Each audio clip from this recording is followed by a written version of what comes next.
Freedom Betrayed, Herbert Hoover's Secret History of the Second World War and its Aftermath. That is our subject tonight. But first, I've got to say a few words about Eskom. We used to have one of the most advanced and cost-effective electricity providers in the world. One of the cheapest electricities in the world, and power failures were unknown. However, something happened in 1994 that changed that. And now we've got what they call load shedding. What on earth is load shedding? It's a blackout power failure, scheduled power failure, but the government doesn't like to use the word power failure, so the word load shedding. Yeah, this is like calling massacre of civilians collateral damage, or abortion a removal of the product of conception, or the TOP, termination of pregnancy bill.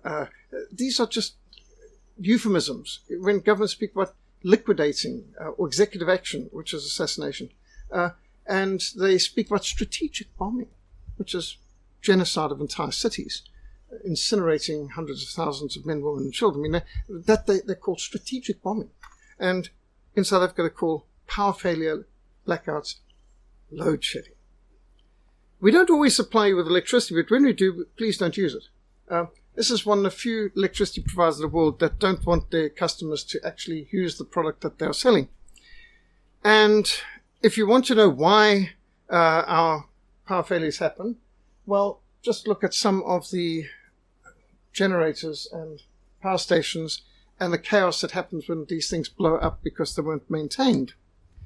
After 11 years and over 200 billion rand, that's billion with a B, not a single unit at the Kusile power station is running. You'll get more electricity out of a single battery than you will out of this $200 billion and counting power station. Later, 5 times over budget already. Oh, well, of course. You know that there's something wrong when the country's electricity provider has a generator outside. But don't worry, they're on top of it. And the whole situation in the country is, one of darkness. And Eskom no longer is being referred to with electric light bulb, but with a candle. And yes, Eskom. What did South Africans use before candles? Electricity, just like the people in Zimbabwe. What's the difference between South Africa and the Titanic? When the Titanic went down, the lights were on. State of electricity in South Africa: AC, alternating current; DC, direct current; ANC, absolutely no current. Would you believe that the poor people in Zimbabwe are having to endure load shedding because South Africa has been providing them with free electricity because they haven't paid their hundreds of millions in debts? Same with Zambia and Zimbabwe and others. They now have to have load shedding because South African power's going off, which is shame. Not that they've paid for the electricity, but anyway. So Eskom's failed, the South African Airways has failed, Denel has failed, SABS has failed, SABC has failed, Sanrail has failed, the Road Accident Fund failed, Price has failed, the Post has failed, SARS has failed. But if we nationalise the bank, that's going to solve all the problems. Mm-hmm. And healthcare. Load shedding is what you get when 20% of the population pays and 80% get it for free. It's not good economics. ANC stands for another night with candles. At least they committed to improving people's romantic lives, that you can have more candlelit dinners. ANC stands for arrogance, nepotism, and corruption, or abortion, nepotism, and communism.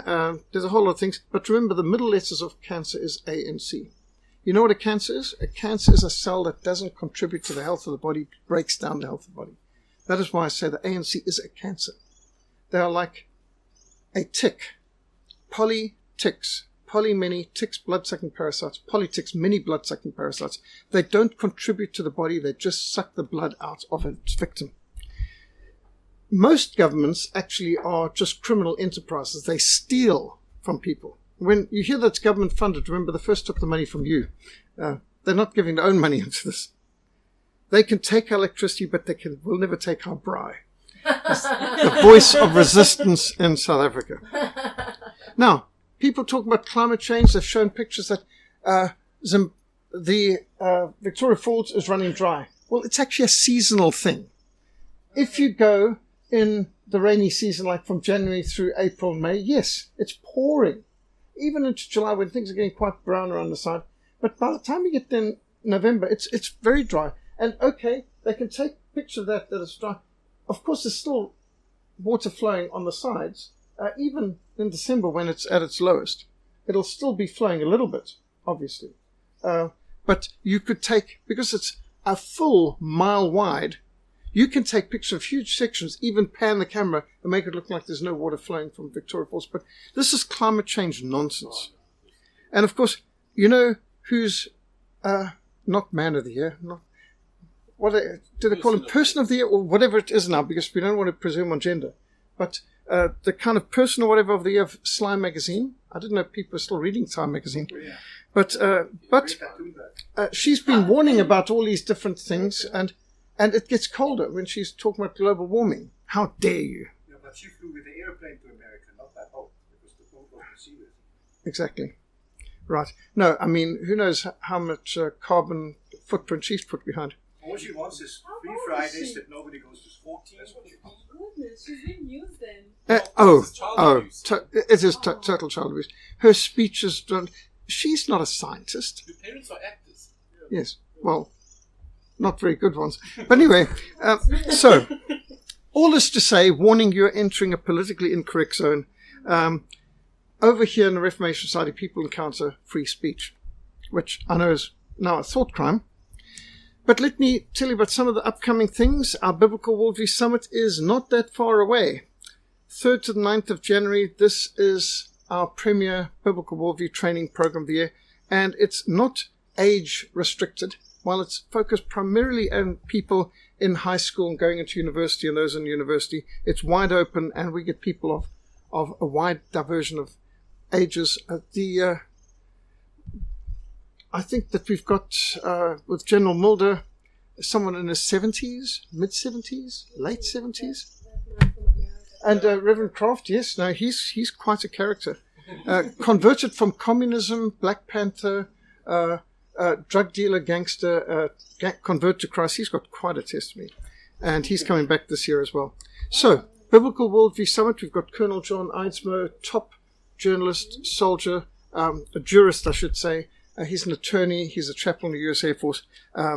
Top class chap who's written quite a lot of the books that are on our shelves over there too. So we've got 13 speakers, lots of action, and every afternoon is practicals and sports and obstacle crossing, team building type things.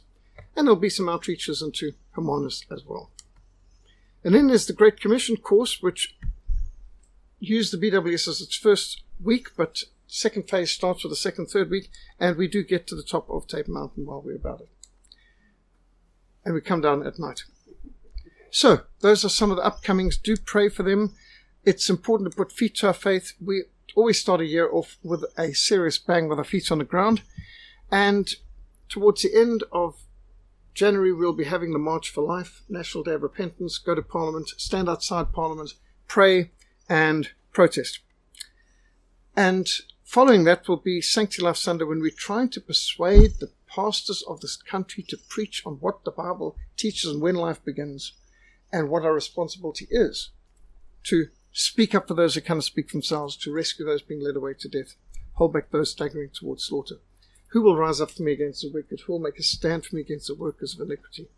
So whatever you can do on social media, personally, letters, one way or the other, telephone calls, whatever, to try and promote, to either get people to the Biblical Worldview Summit, get people to the Great Commission course, or involved in the life chain coming up next year. Does no harm. Some people, if only I'd known, give me warning. Well, here we're giving people a year's warning. And of upcoming, we do these things every year, first Sunday in October. And that's an opportunity to make a stand for life. Well, those are some announcements, observations, upcoming events. Freedom Betrayed is one of the most important books I've read. Herbert Hoover's Secret History of the Second World War and its Aftermath. The news, which for some reason the lamestream media is not reporting on. This is one of the most landmark books ever, and most media is ignoring it. Herbert Hoover was the 31st President of the United States. He is a Nobel Peace Prize winner. He saved the lives of hundreds of thousands, even millions of people with his food support campaigns during the First and Second World War and its aftermath. He was the campaigner for the people in Finland when they were being invaded by the Soviets. He's a major activist, and the fact that people can ignore him is interesting. But let me say something by way of introduction to why we're getting onto this. I was at Summit Ministries. In fact, for over 20 years, I was a regular guest speaker every year. Dr. David Noble, who founded Summit Ministries something like 60 years ago, invited me, and they would have every summer 7 to 8 sessions, 2 weeks at a time, and they up there in the summit, and I'd be the guest speaker at 1, 2, or even 3 of those sessions in an average summer. And then we launched the summit over here. Well, we found most people weren't willing to come to a 2-week program, so that's why we moved it to 1 week, and some people couldn't even handle that, so we moved down to 4 or 5 days, and we've been growing. Now it's up to 7 days. And so that's why our summits each year is different, because effectively you've got to go to 2 year sessions to get a normal summit session, which is meant to be 2 weeks anyway. So David Noble, who's a board member of ours and been a very good friend, he's now retired from Summit Ministries, but while he was there, he had me as a regular guest speaker on staff. So we were at one of these meetings, and somebody was saying, Obama's the worst president in the history of America. And I made the comment, I said, well, he's only been in office 2 years. It may turn out that he's one of the worst, but I said, can I draw your attention to Jimmy Carter, who in 4 years of his worthless existence in the White House betrayed 14 countries to communism, including my own home country, Rhodesia. And Rhodesia is still suffering under the after effects of Jimmy Carter's foreign policy. He betrayed Nicaragua to communism, the Sandinistas. He betrayed Iran under the Shah, which was one of America's most reliable allies, into the hands of the Ayatollah crazies. And 39 years later, the people in Iran are still suffering, well, 40 years later, actually, the effects of Jimmy Carter's foreign policy betraying their allies. While I was talking, and of course, some people said, well, what about Bill Clinton? Well, here's Jimmy Carter and Bill Clinton. You can kind of tell, well, you know, Jimmy Carter was quite an inspiration for Bill Clinton. One of the lowest life forms to inhabit high office. And you kind of just get the impression of narcissism here. Is this not Bill Clinton all the way? So, okay, Obama's a bad president. But I just said, well, what about Jimmy Carter? And while I was talking, from the back of the hall, David Noble shouted out, Peter, you're wrong. When David Noble speaks, you want to listen? He said, if you're talking about damage, the worst president of the United States of America has got to be Franklin Delano Roosevelt. He betrayed 1/3 of the world's population into the hands of communism. Now, there was this long silence. We all had to just absorb this for a moment, because FDR has been portrayed as a great hero. He saved the free world and all of that. And yet, to think about this now, I'm talking about over 10 years ago. No, this is more like 12 years ago. There's David Noble challenging me over the fact that FDR is the worst president of American history. Now, bear in mind, David Noble's an American, and he's got the American flag flying above the Summit building. He's a very serious patriot. So he's not being unpatriotic and acknowledging that one of America's most famous presidents, who was in the White House longer than anyone else, they just kept re-electing him. In fact, the reason why America's got a term limitation that you're not allowed to be elected more than twice is because of FDR. FDR was so bad that they enacted legislation restricting that nobody may be elected more than twice. Two-term presidents, because they realized the longer they're in, the more corrupt they get. And so they had to have the safety of him. He's the reason why they've got a 2-term limit. Okay, well, why are we dealing with FDR? Well, that's Herbert Hoover's #1 focus. His book is a 900-page documentation that Franklin Delano Roosevelt was the greatest catastrophe of the 20th century. He did more damage to the world than anybody else. Now, that's not my opinion. That's the opinion of Herbert Hoover, the 31st President of the United States of America. How many of you have seen Dark Knight film? Quite a lot of you, I'm sure. Do you recall a character called Harvey Dent? Okay, I only saw this film once, but from my memory, Harvey Dent was the hero. He was the public prosecutor, was he? He was the one who's fighting crime, and it turned out that when he died, they blamed Batman for his death, and Batman took the blame that Harvey Dent was a hero and let himself be blamed, but Harvey Dent was actually the villain. Harvey Dent was evil. He was two-faced. And so, in the interest of not hurting the people with the truth, Batman chose to take the blame and to go with the lie that Harvey Dent died for peace and justice and freedom, and he is the hero of the community. And the community built a cult around Harvey Dent.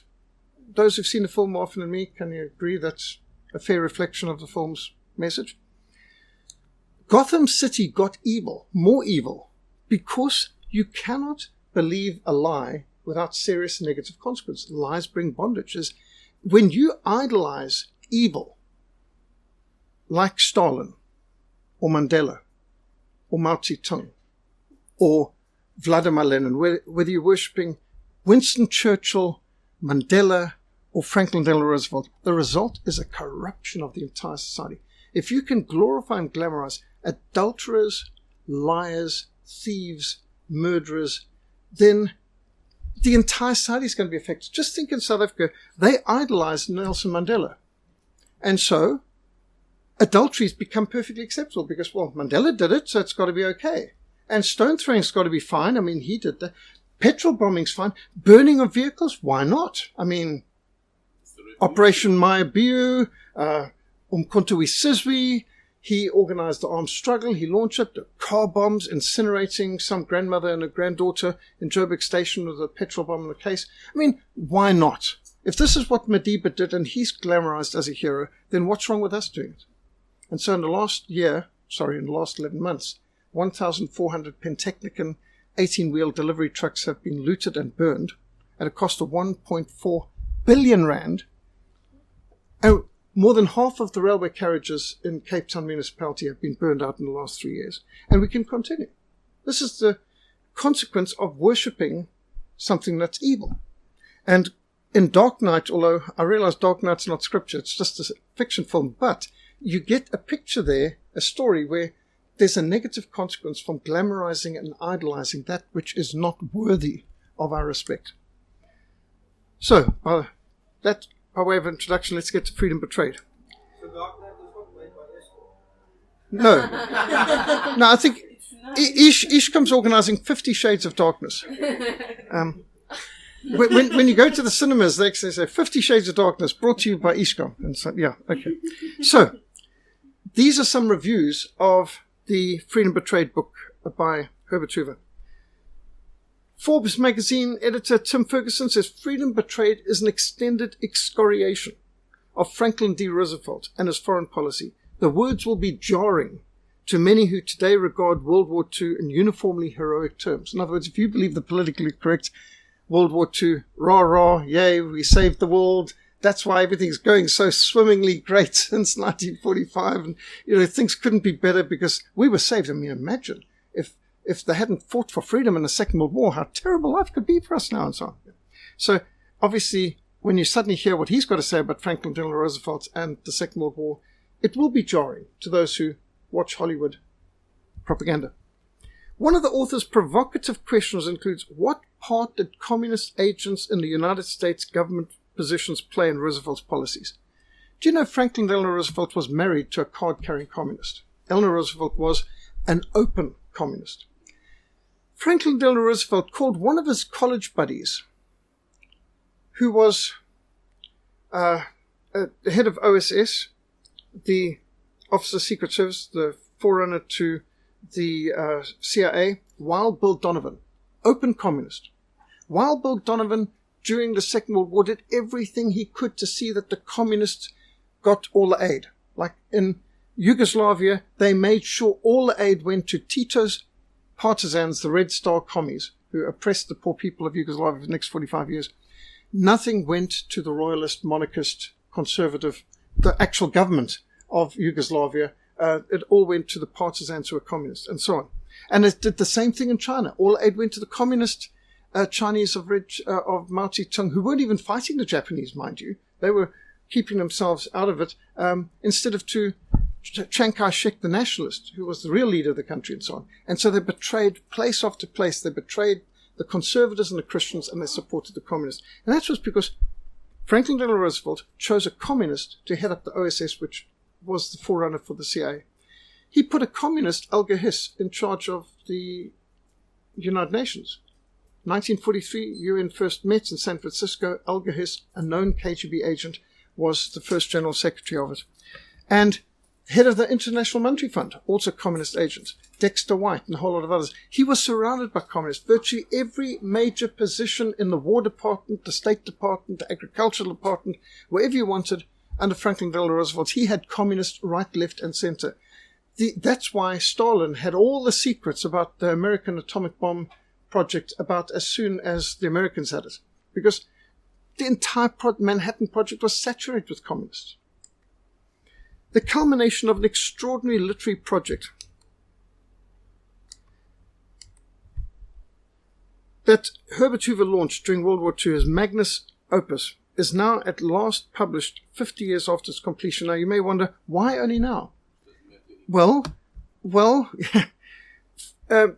Herbert Hoover was a meticulous, footnote everything, double, quadruple check. He had 8 secretaries just double checking all the facts and getting down all the footnotes and making sure everything was right and checking with all the experts. He was not going to do something winging it. He was absolutely methodical. And so the government of America, including people like Eisenhower and Truman, would regularly give him tasks, to go on a foreign diplomatic this and that and investigate this and other issues in order to get him off the track of his book. And so it took him over 20 years to produce this book. And in 1963, he's ready to publish it. And he dies in his hotel room in New York City very unexpectedly and suspiciously, I would say.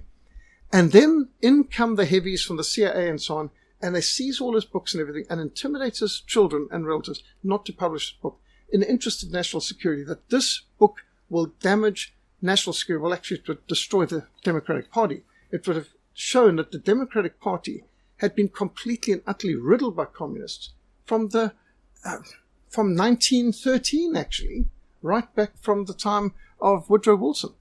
And the Democratic Party led America into the most disastrous wars of the 20th century. First World War, Second World War, Korean War, Vietnam War, that's all Democratic Party activities. And of course, the Democratic Party dropped the atom bombs and so on. So the Democratic Party would have been destroyed by the revelations that Herbert Hoover had in this book. And so they sealed this book for 50 years, half a century. And when George Nash finally managed to get to the documents after they were unsealed after 50 years and publish it, well, of course, most of the people that this book excoriates are now dead. And so America's got through their Cold War and all the rest of it. And so they now think it's probably okay to bring it out. And the mass media's ignored it. Freedom Betrayed offers a revisionist re-examination of the World War and the Cold War aftermath, and it's a sweeping indictment of the lost statesmanship of Franklin Delano Roosevelt, the best friend or useful idiot the communists ever had. Freedom Betrayed, Herbert Hoover's Secret History of the Second World War and its Aftermath, originated as a volume of Hoover's memoirs, a book initially focused on his battle against President Roosevelt's foreign policies before Pearl Harbor. As FDR said, presidents are selected, not elected. And he was an ultimate insider, serious insider. He was, as you can see from the kind of way he has a cigarette in his mouth and all that, this chap, he was in with the deep state. As time went on and events unfolded, however, Herbert Hoover widened the scope to include Roosevelt's disastrous foreign policies during the war, as well as the war's consequences, the expansion of the Soviet Empire at war's end and eruption of the Cold War. Sell out to Stalin. And this book says the tragic errors of Churchill and Roosevelt. Well, Herbert Hoover disagrees that there weren't tragic errors. It was treason. It was knowing, treacherous, selling out of allies, betraying their principles, violating laws and constitution and common sense. It wasn't a tragic error at all. And he documents it. On issue after issue, Herbert Hoover raises crucial questions that continue to be debated today. Did Franklin Roosevelt deceitfully maneuver the United States into an undeclared war, an unconstitutional naval war with Germany even before 1941? Answer, yes, he did. He ordered full mobilization. He had American factories that would have been turning out refrigerators and cars and so on, turning out trucks and tanks to go to the Soviet Union. Long before America was involved in the war, America was secretly involved in the war. Now, to give the background to this, after the First World War, which Woodrow Wilson dragged the Americans into, the American people were 85% against intervention in the wars. Remember, America's founding father, George Washington, said, never get involved in Europe's wars. Never get involved in entangling alliances. Maintain isolation from the wars of Europe and the rest of the world. America should defend its own borders and nothing else. And that was the founding president's warnings to the people. And many, like Teddy Roosevelt, had followed that. But now Franklin Delano Roosevelt's a totally different type of person. Woodrow Wilson promised in the 1916 elections not to send America to war. And one of his campaigns was he kept us out of the war. And the moment he got re-elected, he got them into the war. But Woodrow Wilson was already supplying Britain and France with weaponry before America got in the war. They were already effectively involved. So 1920, after the First World War, the Americans were convinced, overwhelmingly, they'd been tricked, they'd been duped by Woodrow Wilson and the British to getting involved in the First World War for no good reason.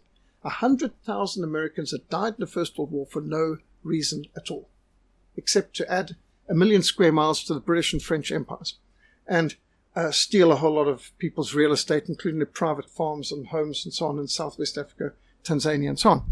So the Americans were very, very angry, and the American had such a backlash that in the 1920 elections, they voted the Democrats out of the White House, out of the Senate, out of the House of Representatives, and the Republicans took over and brought in sweeping legislation, making it thoroughly illegal for any American of any department or rank, from the president down, to ever again get involved in a foreign war. And they brought in tight legislation. We cannot sell bombs, bullets, any weapons, any offensive weapons to belligerents or anyone involved in the war or about to get involved in the war. You cannot send American troops overseas for these wars, and so on and so forth. So what Franklin Delano Roosevelt was doing was completely and utterly illegal. It was jail time, treason, in accordance with America's laws at that time. And there were people campaigning like President Herbert Hoover and Charles Lindbergh, the great hero who first flew solo across the Atlantic, under the campaign America First. Now, Charles Lindbergh's father had been a senator in the First World War, and he had started the America First campaign. In other words, get us out of the war, don't get involved in the war, and stay out of the war, and so on. Now, his son resuscitated America First. And it was interesting that in his election campaign, Donald Trump was using the term America First. Many people heard he was appealing to that voter base that doesn't want foreign wars. And he even was using terminology, no more useless foreign wars, bring the troops home, defend our own borders, which of course was a brilliant idea if they'd only done it. So Herbert Hoover documents that Franklin Delano Roosevelt was doing what Woodrow Wilson did in a violation of the laws of America. He was ordering the American Navy not only to supply Britain with vast amounts of weapons, but to supply the Soviet Union with vast amounts of weapons, long before Pearl Harbor, and ordering them to shoot on sight any German naval vessels, submarines and others. So they had already declared war on Germany by action, although not by diplomacy. Another question, did he unnecessarily appease Joseph Stalin at the pivotal Tehran conference in 1943? Yes, he did. Did communist agents and sympathizers in the White House, Department of State, Department of the Treasury play malign, in other words, malicious roles in America's wartime decisions? Yes, they did. There were KGB agents. There's a whole book on it. Stalin's secret agents, the subversion of Roosevelt's government. Roosevelt had communists running everything. You know, when you've got Wild Bill Donovan organizing the OSS, no wonder they murdered America's greatest wartime combat general, George Patton, at the end of the Second World War, because he had a communist running the OSS. Wild Bill Donovan, as we've proven and documented in previous presentations on that. Hoover raises numerous arguments that challenge us to think again about our past. Whether or not you ultimately accept all his arguments or not, the exercise of confronting them will be very worthwhile. Herbert Hoover's Freedom Betrayed is a monumentally well-documented historic indictment of U.S. foreign policy. And by the way, I've got it here. This is a doorstopper. You can drop it on a liberal's foot and make him limp. It is. Here's what the Washington Times says. James Pearson of the Washington Times, a remarkably well-researched, heavily footnoted revisionist history, seems destined to become one of the key historic documents of the mid-20th century, challenging many long-accepted interpretations of events. That's what it should be doing. But is this being discussed in political science and history departments in U.S. universities? It should be. Is this being discussed on media? It should be forcing those people in Hollywood who make films on inspired by true events, and some of this might have actually happened. The names and the place are true. Only the facts have been changed to protect the guilty and demonize the innocent. But, basically it's inspired by something that might have happened sometime, although we've changed everything else. You'd think that this book would inspire a whole lot of new films, looking at things from the deceitful treachery and treason of Roosevelt's government. But not yet. Pat Buchanan, who was Ronald Reagan's scriptwriter, historian, researcher, and also a candidate for presidency as well. Pat Buchanan wrote, "Freedom Betrayed is a searing indictment of FDR and the men around him as politicians who lied prodigiously," means basically all the time, "about their desire to keep America out of war, even as it took one deliberate step after another to take us into war." You see, the Americans love this image of the reluctant warrior. I mean, you see it in, for example, The Patriot. No, I don't want to go to war. No, on and on. And he's forced to. That's the way the Americans like to say, I didn't want to pick a fight, but, I'll end it. This kind of thing. I got forced into it against my will. So the reluctant warrior is such a cliche. You get it in virtually every American film. It's the total reluctant warrior is absolutely forced against all his, and he still wins.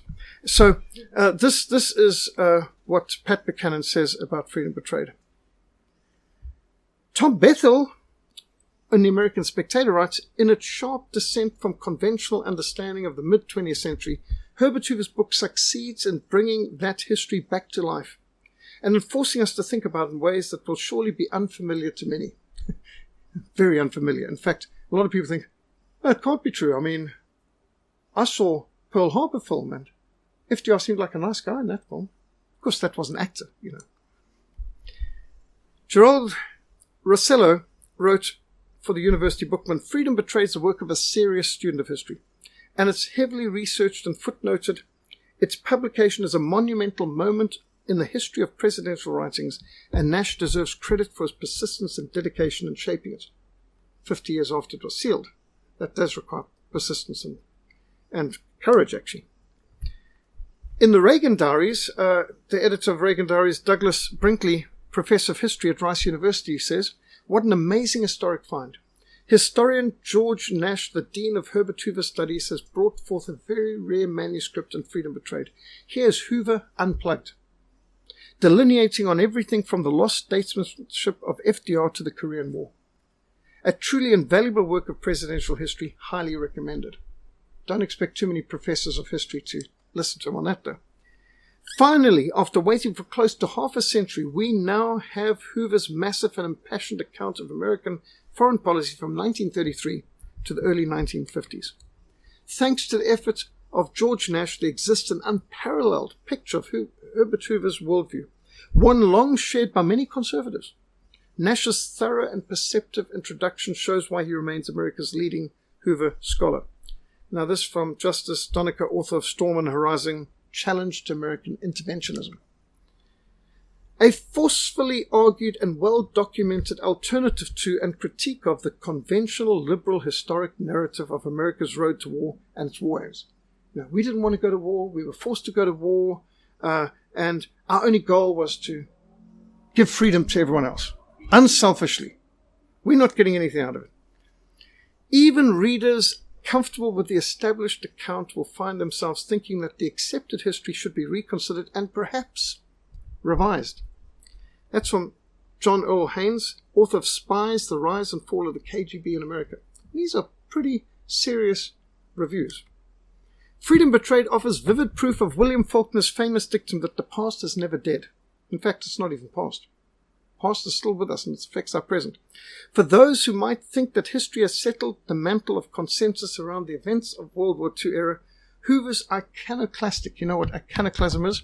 It's when you smash idols. Iconoclast is the people who literally in the Reformation they went and they smashed idols of Mary and other saints and so on. So an iconoclast, he takes his iron rod and he smashes the idols of Winston Churchill and Stalin and Lenin and of course FDR mainly. It'll come as an unsettling reminder that much controversy remains, but turns quirky and astute in prose that is often acerbic, that means acidic, and unfailingly provocative. Hoover opens some old wounds and inflicts a few new wounds of his own while assembling a passionate case for the tragic errors of Franklin Roosevelt's diplomacy. This is a serious book that should be read by anyone who wants to understand 20th century history. And that's from David Kennedy, professor of history at Stanford University. He says, Freedom Betrayed is a must-read for anyone interested in the most consequential upheaval of the 20th century. There's no more important event that shaped the 20th century than the Second World War. With the possible exception of the first, but of course the first and second are so related.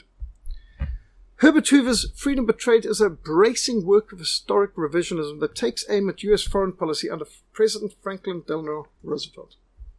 Part memoir, part diplomatic history, Hoover's magnum opus seeks to expose the lost statesmanship that in Hoover's eyes needlessly drew the United States into the Second World War and in its aftermath facilitated the rise to global power of the ideological rival, the Soviet Union. Freedom Betrayed, as George Nash asserts in his astute and authoritative introduction, resembles a prosecutor's brief against Roosevelt and against Winston Churchill as well, at the bar of history. Thanks to Nash's impressive feat of reconstruction, Hoover's thunderbolt now strikes. Nearly half a century after it was readied, the President's interpretation of the conduct and consequences of the Second World War may not entirely persuade most readers, who've been brainwashed for decades. Yet, as Nash testifies, like the best kind of revisionist history, Freedom Betrayed challenged us to think afresh about our past. Now this, from Bernard Pettenord, author of A Wealth of Ideas, Revelations from the Hoover Institute Archives. The United Nations was formed to defeat Germany. The United Nations fight for freedom, they say. But then what's the Soviet Union's flag doing up there? You notice our flag, the South African flags, as part of this too. We were also part of that United Nations assembled to defeat and destroy Germany, the biggest obstacle to communism advancing in Europe. And the man who's the General Secretary of the United Nations, Olga Hess, KGB agent. Indictment of US foreign policy. Here you can see the United Nations fights for freedom, but why is the Soviet flag right out front there? The American flag might be the highest. But, oh, there's the South African flag again. Novel. Brazil's there, Taiwan's there, goodness me. New Zealand even, Mexico, goodness me, they're all there. Australia. So the Soviet Union's one sticking out a bit more. The United Nations fights for freedom. Freedom? Now, I must admit, I grew up believing this junk. But when I became a missionary to Eastern Europe and I was going in with Bill Bathman, Poland, Romania, Hungary, Czechoslovakia, Bulgaria, Yugoslavia, Albania, went to all those countries with Bill Bathman, I heard a different story. The people in Eastern Europe, we're talking about back in the 80s, they're behind the Iron Curtain being oppressed. What freedom? You never gave us freedom. You betrayed us. What do you mean we betrayed you? Well, you English and Americans, you betrayed us. We didn't betray you. We never got any freedom. And then they start talking about Yalta. To my shame, I didn't know much about Yalta. I didn't know much. I just heard that we had freed the world, saved the world, and all of that stuff. I mean, you know, we watched the Dam Busters and the Battle of Britain, and we thought we knew what had happened. We'd been given a standard history, but then you get on the ground with the people in Eastern Europe that suffered the consequences. Even President George Bush Jr. had to apologize when he went to Lithuania, Latvia, and Estonia that they were betrayed by America. I mean, even an American president had to admit that. He couldn't go there and get otherwise. I mean, they were going to have his throat out if he didn't admit that. The people in Eastern Europe still, it hurts.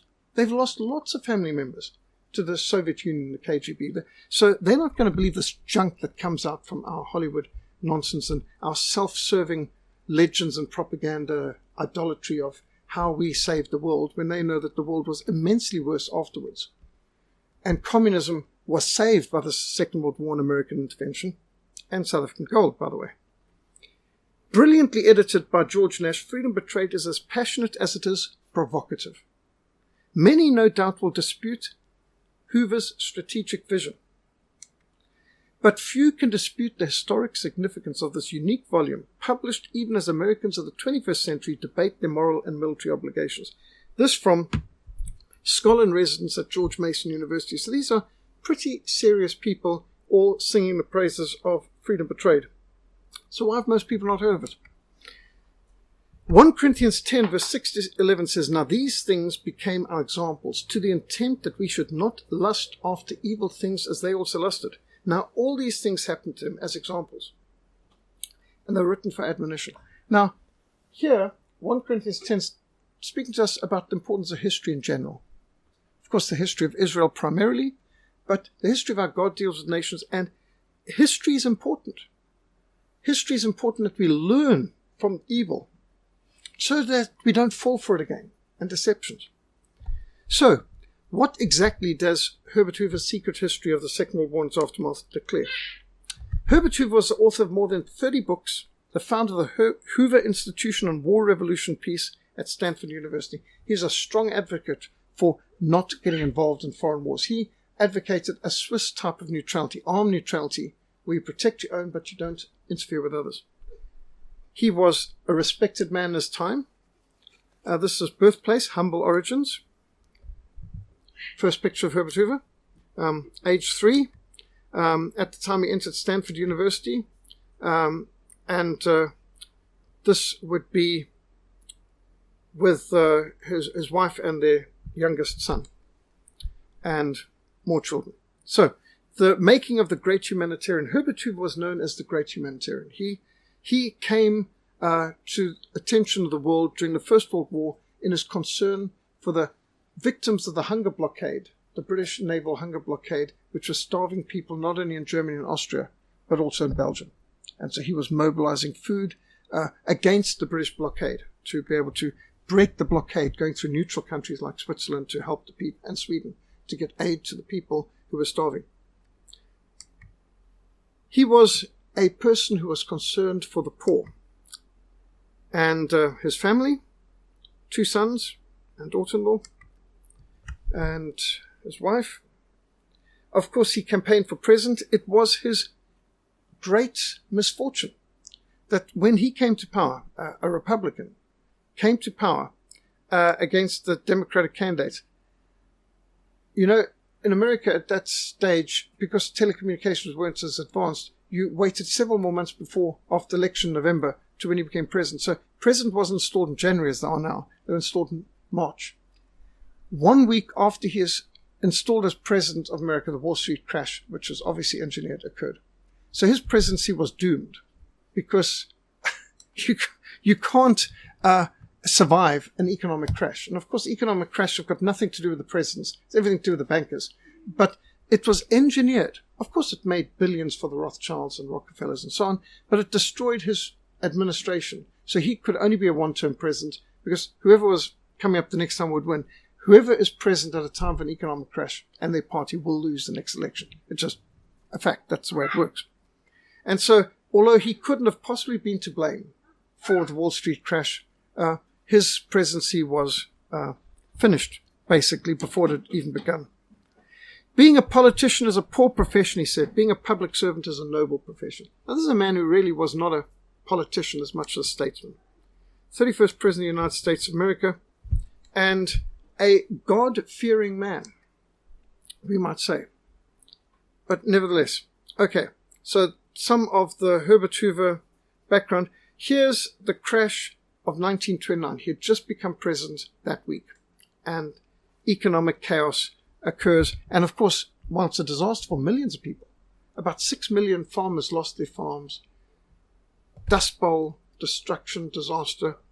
And yet, some people made billions. I know there's the Rothschilds and Rockefellers came out of it very well.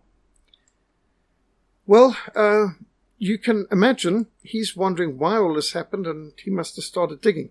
Herbert Hoover was an internationally acclaimed humanitarian who literally saved millions of lives with his food relief programs during and after the First World War and during the Second World War and its aftermath. Here he's appealing for aid for the people suffering in Poland in 1939. Can anyone identify this place or time? This is the parliament in Finland in Helsinki being bombed by the Soviets in the Winter War, 1939. Most people don't even know about that. Finland was a democracy, and Finland was an ally of Germany, and Finland was being attacked by the Soviets, and the Allies didn't want to help them, and they damned them to hell because they were allied to Germany. But the fact is that they were a democratically elected government that hated communism and managed to defeat the Soviets in the Winter War and save their country. But they were starving, and Herbert Hoover was about the only person in America who seemed to really care from a leadership point of view. And so he organized massive campaigns to help Finland and to raise money for the Finns in their war against the Soviets. His government wouldn't do anything to help them, but he as an individual at least would. And he brought out this book in 1942 called The Problems of Lasting Peace, and put, these are some of the ads in newspapers, on basically warning about this interventionism, getting involved in these foreign wars. So here in 1946, he's disembarking from a military transport plane during an international food relief mission. Here he's caring for children starving in Poland. Immediately after the war, visiting devastated cities of Germany after the war.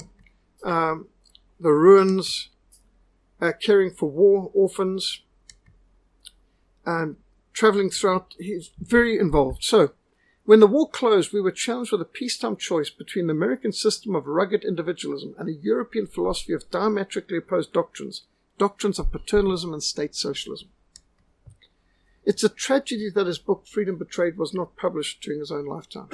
It would have destroyed any chance of continued communist infiltration of American politics, as he exposed how the Democratic Party was a totally compromised institution. This invaluable historic analysis is of immense significance for anyone wanting to understand the pivotal events of the 20th century, which is the Second World War. Imagine spending 20 years writing and rewriting a monumental tome dissecting 20th century global conflicts, only to have it suppressed and sit in storage for nearly 5 more decades. Such was the fate of the book Herbert Hoover called his magnum opus, a heavily documented effort to expose hidden aspects of U.S. foreign policy before, during, and after the Second World War. This is his living room suite in the Waldorf Astoria Hotel in New York City, where he died, suddenly and surprisingly. Before he could bring his book to print, he suddenly died and was given all the honors that they do even to people that the government has murdered, like they did to General Patton, or for that matter, President Kennedy. And his cottage and grave site, again a humble choice. After being suppressed for half a century, Herbert Hoover's book is now in print, available, shattering prevailing myths, exposing shocking treachery at the highest levels, meaning right up to Roosevelt. The manuscript that America's 31st president completed in 1963 is now in print. Edited by George Nash, the 900-page memoir offers an encyclopedia of uncomfortable truths that seriously challenge all the traditional views of U.S. President Franklin Delano Roosevelt. Do you know, for example, here he is meeting with the so-called king of Saudi Arabia, who's nothing but a desert bandit. I mean, king... Sand pirate, that's about the best term you can use. Absolute murderers, thieves, and criminals. And he poured in the aid to Saudi Arabia. He helped build up modern Saudi Arabia. And here's British Prime Minister Winston Churchill, and I mean, it looks like there's a love relationship going there. Do you know, at this very moment, old Winston Churchill asked Stalin, "Can you forgive me for the things I said about you in the past?" Because he used to refer to Bolshevism as a plague bacillus, a new bubonic plague, the greatest threat to the world, all before he went bankrupt and needed Jewish bankers to bail him out in 1936. And then he went from communism was the greatest threat to the world to National Socialism was the greatest threat to the world. Never said another bad word against communism after that. So when he said to Joseph Stalin, "Can you forgive me?" Do you know what Stalin's response was? "It's not mine to forgive, it's God's to forgive." I mean, this atheist communist. By the way, how many people know that Joseph Stalin was once a theological student? I've heard that before. Sadly so. That unfortunately is true. An apostate is always worse than just a straight atheist. Herbert Hoover engaged in thorough investigation for over 20 years, examining all the evidence, personally meeting with world leaders around the continents. He had access to everyone, from Truman, and here with President Wilhelm Miklas of Austria, 1938. Here meeting with Adolf Hitler in 1938. Here meeting with President Ignaz Masaryk of Poland, 1938. Here with President Kasoti Kallio of Finland in Helsinki, 1938. Meeting with Pope Pius XII to discuss food problems in Europe in 1946. Here meeting with Gandhi in India, 1946. Here meeting with General Douglas MacArthur in Tokyo, 1946. Harry Truman conferring about the European food program. So this is a man who had access to some of the leading people in the world. Herbert Hoover came to conclusions that the United States alliance with the Soviet Union and the Second World War was the worst thing that could happen to civilization. The worst thing that could happen to civilization. But we are told over and over in our history books and movie screens, it's the best thing ever. The good war. By the way, who called it the good war? Who called it the good war? A drug-taking, pedophile, rapist, blasphemer, antichrist pervert in Hollywood came up with the term the good war. And you got people talking about America's greatest generation. That's also from same pedophile, antichrist, blaspheming, pagan in Hollywood term. The greatest generation. How is the Second World War generation the greatest generation?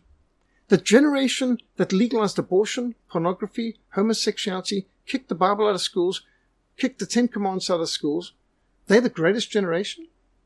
What happened to the pioneers, the reformers, the explorers? And there's so many other generations to think about. But the generation that betrayed freedom into the hands of the Soviet Union is the greatest generation. The generation that didn't care about the kids going to hell in a handbasket. And you just think of everything that's happened. The children of the parents who came out of the Second World War, the so-called greatest generation, were the hippies of Woodstock, were the drug takers of the hippie culture and the Woodstock generation. And, well, they produced people like Clinton. Clinton was one of those hippies who was brought up by that greatest generation, so-called. I call it the worst generation. Roosevelt had engineered the United States entry into World War II despite public and congressional anti-war sentiment. Now Herbert Hoover was super suspicious over this. He said, when Britain gave a war guarantee to Poland, he sat up and said, this has never happened in the history of the world before. This is the dumbest thing ever to be done in history. He said, Britain has never been an ally of Poland before. They've never given a war guarantee to anyone before. Why now? Why there? And Poland, which had a very similar government to Germany in 1939, and they had the same kind of military-type dictator with a National Socialist kind of ideology as well, who was dressed in the same kind of uniform with the same kind of moustache. That's why you never see a picture of him. But so the Americans talking about fighting for freedom in Poland. Well, Poland didn't have freedom. Poland was actually a dictatorship. But that's, who cares? So Poland, who was actually between the Soviet Union and Germany, you're going to have to make peace with one of them because you're between a rock and a hard place, between Scylla and Charybdis, the devil and deep blue sea, however you want to put it. It's like the Netherlanders, when they were between France and Germany, they said, let's take the sea. And so they extended the country into the ocean because they thought fighting the sea was more intelligent than fighting Germany or France. And Poland, who was already an enemy of the Soviet Union, having fought them in the 1920s, why would they want to make an enemy of Germany? All Germany wanted was Danzig back, which was 95% German. It was German territory.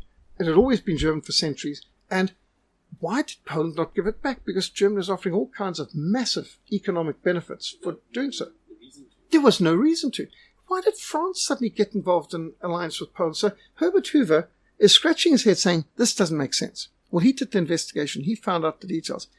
It's not that America was minding their own business and got dragged into the war by Britain.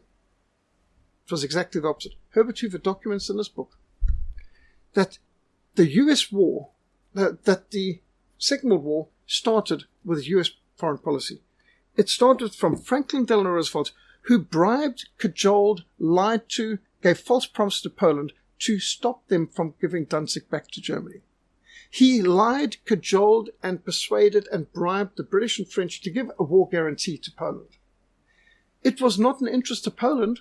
Nobody lifted a finger to help Poland during the war, and they certainly didn't do anything after the war, and they just betrayed them to the Soviet Union, who crushed them, murdered the entire leadership of the country in the Katyn Forest Massacre and so on. So the Poles didn't benefit from this. Britain didn't benefit from it. In fact, Britain lost its empire as a result of the Second World War. And France, well, it didn't do them any good. They went from being a superpower to being, from hero to zero in 6 weeks. The greatest military power in the world, France fancied themselves, thinking they were, the heirs of Napoleon. They were wiped out by the Germans in 6 weeks, just finished. Unthinkable. So there was no reason for it. And Herbert Hoover discovered the American government of Franklin Delano Roosevelt engineered the British, the French, and the Poles into war with Germany and sat in the sidelines. Well, they were funneling money, they were funneling weapons, well, not to Poland, but to Britain and France, for their own ends. I mean, remember, at the beginning of the First World War, Britain was the greatest economic, military superpower in the world. America was like backwards. France was a greater empire than America. At the end of the First World War, America was on the up and Britain and France were on the way down. At the end of the Second World War, Britain and France were like kaput. And the United States and the Soviet Union were the new superpowers on the block, and Europe was prostrate at their feet, bombed into submission and occupied, either by the Soviets or by the Americans. And so Herbert Hoover looks at this and says, this is not the reluctant warrior who got dragged into the war. You were the initiators. You're the prime movers. This was engineered. Some would say that's strategic. Yes.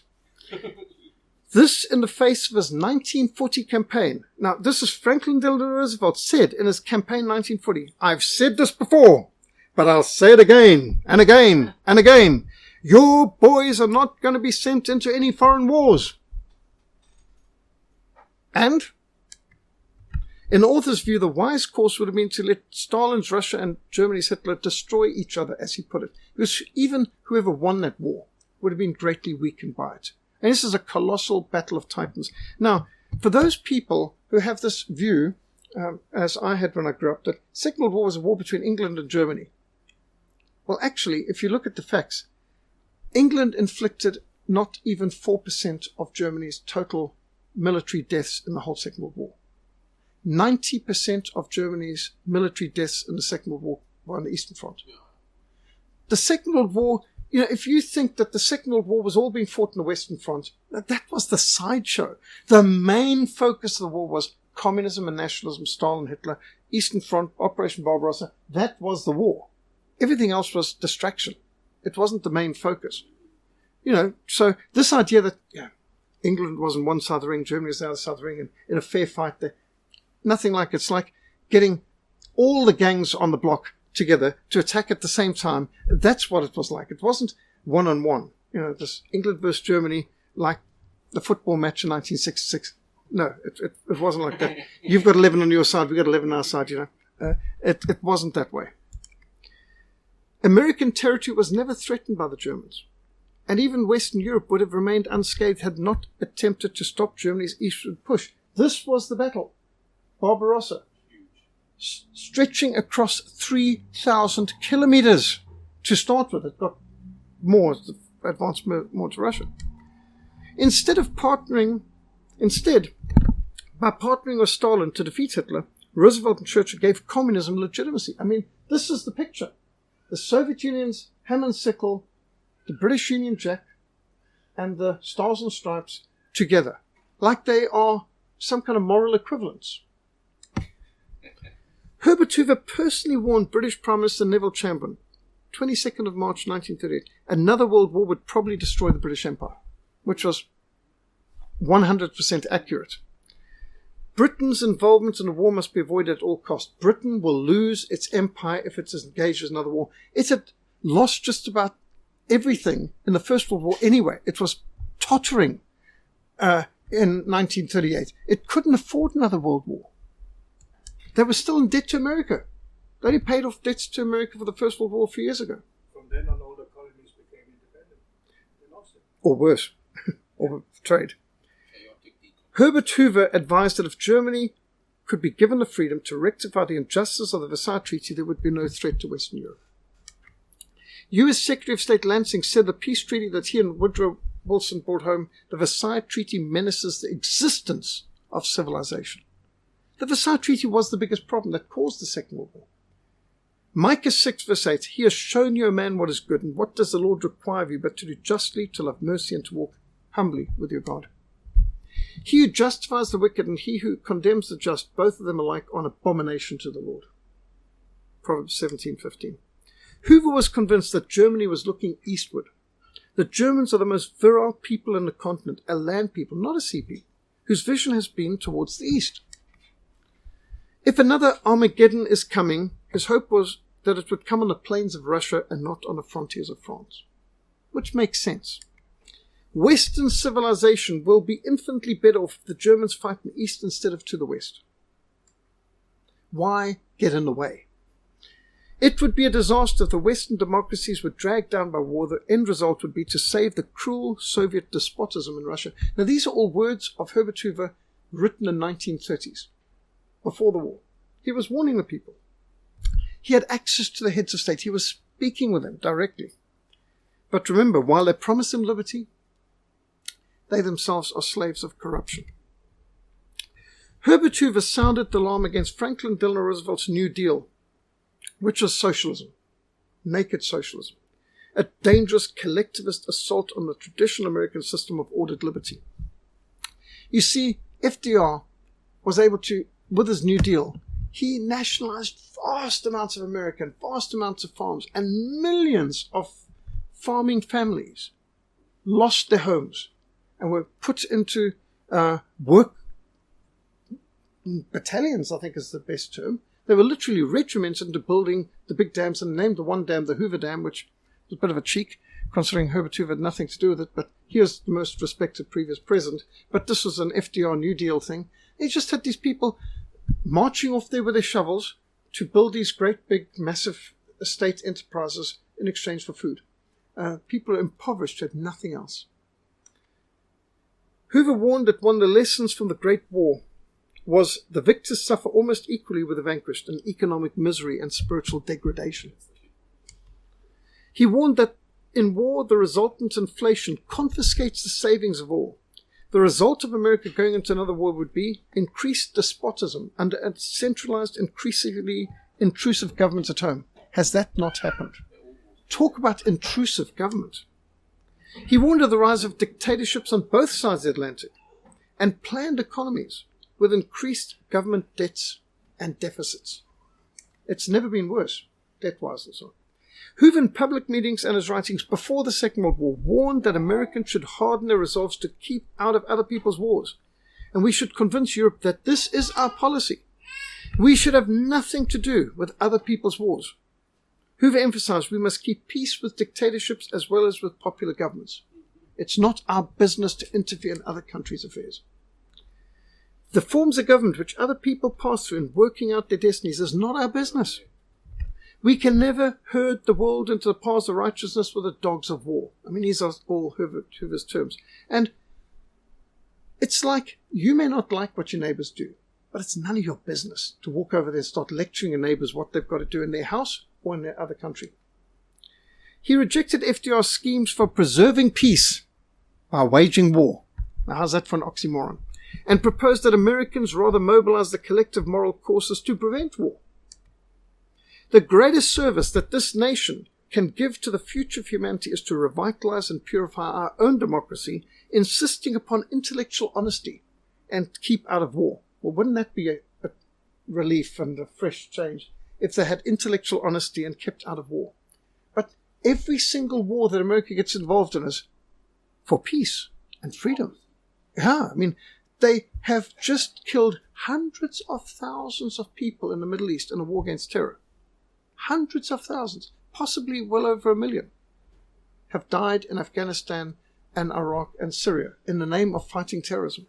Well, what do you think those people whose children are getting incinerated by napalm or phosphorus bombs or being vaporized by these cruise missiles coming into their suburbs, what do you think they think about all this? Do you think they think, oh, yay, more freedom and democracy?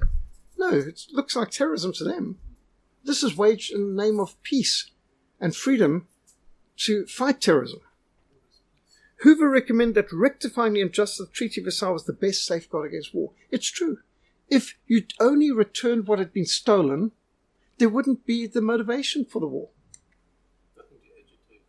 He insists that America itself has nothing militarily to fear. There's not the remotest chance that national defense will be challenged from abroad. I mean, just look at the picture. There's the Axis powers, Germany, Italy, Romania, Hungary. There they are, and Bulgaria. And there's Japan. There's the Soviet Union, China, Australia, Brazil. I mean, come on, seriously. These guys represent a threat to all of them. World domination is what America, France, and Britain had. But Germany is working for world domination. Without a 4-engine bomber and without a single aircraft carrier. How's that going to work? The danger was from intellectual and economic collectivism. That's another word for socialism. Which was corrupting America from within. America was suffering a moral regression in government. You can see it from 1933. There's no doubt that the moral regression that started under FDR, I must agree with Dr. David Noble. Franklin Delano Roosevelt's the worst president in American history. Oh, funny enough, when he said that, after the shocked silence in this big hall, one person from the back shouted, "But it all started with Abraham Lincoln," which, I must admit, that's also true. If you're talking about the worst presidents in American history, I put FDR at the top or the bottom, depending which way you want to put this. He's the worst. For the second, probably put Lincoln, actually. Very similar. Go to war. Very, very similar. And by the way, there's an excellent lecture that you can get on sermon audio by George Grant. Lincoln and Lennon. Sermon audio. Lincoln and Lennon. I don't think it's in writing. I've looked for it in writing, but it's a message. He gives us similarities in upbringing, background, temperament, and politics between Lincoln and Lennon. And they both waged wars for the Union against the South. Which is true. In the Soviet Union, Soviet Union being civil war, they're fighting against the Southern whites, the ones who wanted freedom from the Soviet Union, and of course in America it's the Confederates. But it's same kind of, and the way they were idolized by their people and turned into state martyrs and everything else. Incredible. The Americans never wanted to start any war because they learned their lesson from the Civil War. Yes. That not one side is winning. All sides were just losing. It's just a bad move. Father against son, brother against brother. The one was Yes. converted, the other one. So Americans were very anti-war.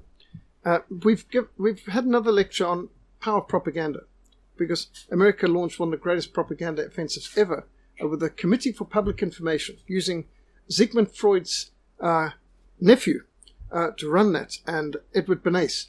And they propagandized the American people from being 85% anti-war to being 85% pro-war in a matter of 2 years, using movies and marches and things like this. And at the end, Americans were so hyped up that they were killing German shepherds and German schnauzers and sausage dogs, lynching people, imprisoning Amish people because they were pacifists and didn't want to get involved in the war, shooting and hanging people, lynching people just for having German names or not wanting to be involved in the war, pacifists. Do you think they could have gone to that extent? that happened in South Africa as well in the First World War. Yes, it did. Where I'm from in the Eastern Cape, very German influence up until the First World War, right? That whole part of the eastern half of the Eastern Cape around the Fish River, Yeah. it's all German. King Williamstown, all King that. Williamstown, Berlin, guys coming from Hanover. Berlin, all these places. And what actually happened is the German missionaries, that area was evangelized, and German Lutheran missionaries and were basically founded that whole area, developed it and everything. And then what happened was First World War, very similar to a Southwest Africa sort of thing. These missionaries were literally through the propaganda Chased out. They were literally chased out. Missionaries. I've been German horrified. missionaries, they burnt down the German society or the German club or something in Port Elizabeth as well. That's all on record. I've even come across in Cape Town's records that German butchers and bakers in Cape Town were burned out there. Correct, it happened. Mobs in Cape Town burned out their shops just because they were German ancestry. But they've been This is the there power. 20, 30 years. It's the power of propaganda. It's hideous. As a direct result of Roosevelt's administration's flagrant misuse of patronage, budgetary trickery, propaganda, and repulsive demonization of New Deal opponents, to the point that our very system of self-government is in danger. And remember this quote from Franklin Delano Roosevelt: "In politics, nothing happens by accident. If it happens, you can bet it was planned that way." Now that's interesting coming from him. You know, this isn't just an observation from Herbert Hoover. This is an observation, a quote from Franklin Delano Roosevelt. In politics, nothing happens by accident. And yet all the time they're telling it's happening by accident. Take, for example, this Ishcom power failure. Is it just incompetence, which we know could justify it? But look at the timing. All this power failure is occurring at the very moment that they are saying that they're wanting feedback over the expropriation right compensation bill going through Parliament this December, which is a time of year when most people aren't noticing what's happening anyway, but now everyone's distracted with the power failures. Is it just an accident, or is it a planned distraction? Most times in history, when something really evil's taking place, they have massive distractions. So that your attention's all over there while they pick your pocket, loot the country, or whatever the case may be. America is on a path of creeping collectivism, hostile to liberty itself. Economic and political freedom are organically connected. Right now in America, there's almost as many people working for a living as voting for a living. There's almost as many people in government welfare or working for the government as there are actually working and paying taxes. In South Africa, we've got vastly more people on welfare and working for the government than actually having a real job and actually producing something and working to pay their own bills. So in our country, already we've got more people voting for a living than working for a living, which is super dangerous. Hoover was convinced that American intervention in Europe's wars would ultimately be futile. We can make war, but we do not and we cannot make peace in Europe. Yeah, you can kill, but what can you do to bring those lives back there? Europe is a continent plagued with mixed populations, contested borders, and animosity stretching back 1,000 years, said Hoover. It's a snake pit, don't even get involved. If America were to ally itself with France, you'd find itself on the side of the dictatorial Soviet Union. America can best serve the world and liberty itself by staying aloof from Europe's wars. Just think how Switzerland has played a positive role in all the wars by not being involved in them directly. They've had their Red Cross, they've had their humanitarian actions, they've received refugees, they've cared for people, they've kept things flowing, they've traded, they've aided, and they've often been the ones who've done negotiations to get prisoner exchanges and things like this. Switzerland's been a blessing to the world, not a curse. Had one Islamic terrorist attack. Because they knew before they get over the war that they're armed. Well, Switzerland is armed. It's armed neutrality. They're not pacifists. The Swiss are armed. They will defend their land, but they don't interfere with other people's affairs. So Hoover was convinced Germany did not want war with the Western powers, and that's definitely been proven, unless the democracies interfere with their spread eastwards. When on the 31st of March 1939, Prime Minister Neville Chamberlain solemnly informed the House of Commons that the British government had provided a unilateral, that's unasked for, one-sided, war guarantee to Poland if the territory was threatened. Now, Poland wasn't obligated to defend Britain or to be on Britain's side. They asked nothing from Poland. It was an unconditional, unilateral, one-sided war guarantee to Poland. Yes. I always thought that war guarantee was instituted at Versailles. No. Started 31st of March, 6 months before the 1939. war. Everyone at the time was like, what? And Herbert Hoover, Pat Buchanan, whole of us say, the dumbest thing ever done in British political history. I was always under the impression it was part of the Versailles Agreement. No. Hoover was absolutely, utterly astonished. It's simply throwing the body of Western civilization in front of Hitler's steamroller, which is on its way to Russia. Everyone knew National Socialism and International Socialism, nationalism and communism, were in for a life and death, cataclysmic Armageddon struggle. Why get in the way? Get out of the way. I mean, do you run into the road between two Pentechnicons coming at one another? I mean, why would you do that? Hoover was convinced that by issuing its fateful guarantee to Poland, the British had committed a gigantic blunder, the greatest in their history. They had gotten in the way of the inevitable war between Hitler and Stalin. However, increasingly, President Hoover came to recognize that the greatest threat to America's peace and well-being was not coming from Berlin or from London, but from Washington, D.C., in the devious, meddlesome diplomacy of Franklin Roosevelt. I'm quoting word for word from Hoover's book. Here's another quote from Herbert Hoover. Older men declare war, but it's a youth that must fight and die, and it's a youth who must inherit the tribulation, the sorrow, and the triumphs that are the aftermath of the war. And, you know, I never questioned going to war, and I must say I still don't have any regrets, because we fought against terrorism, we fought to defend our country. We were fighting against the Soviet Union during the Cold War. I believe South Africa's war was a just war, and I have no regrets about our war. I just have regrets about our politicians betraying us after we had won the war, that they gave away the country, after we hadn't lost a battle, hadn't even lost a skirmish. But my dad had some regrets, and he spent all 6 years in the Second World War in the 8th Army. Ian Smith came to the conclusion of spending 6 years flying in the Royal Rhodesian Air Force in the Second World War, being shot down behind enemy lines, 5 months behind enemy lines, all of the different, half his face mangled, burnt plastic surgery and all this from another aircraft crash in North Africa.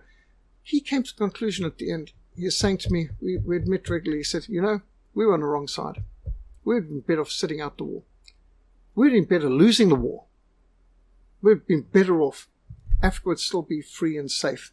Millions have died because we were on the wrong side and we saved the Soviet Union, who was our real enemy.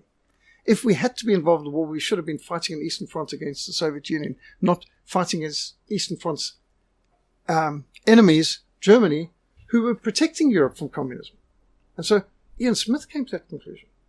And I've met a few people who, you know, people who fought in the Second World War who had regrets. And that's sad because I still look back and I think, I'm proud of what we did in the SADF. I'm just sorry we didn't do it longer. If Hitler would have attacked Britain first, Well, that would be different. Britain would have fallen, and then he could have come against the Soviet Union because it would have been in summertime. But he didn't want that. Yeah, but that was his fault. He wasn't right in his head. It's because if Britain would have been fallen, they would have tried our metrics. But you've got to understand. You've got to understand that Hitler continually wanted an alliance with Britain. Yeah. He was an Anglophile, and Hess was even more of an Anglophile. In fact, they said the entire top National Social leadership in Germany were serious Anglophiles. They loved English tea. They liked English styles of doing things. They wanted to model themselves on Great Britain.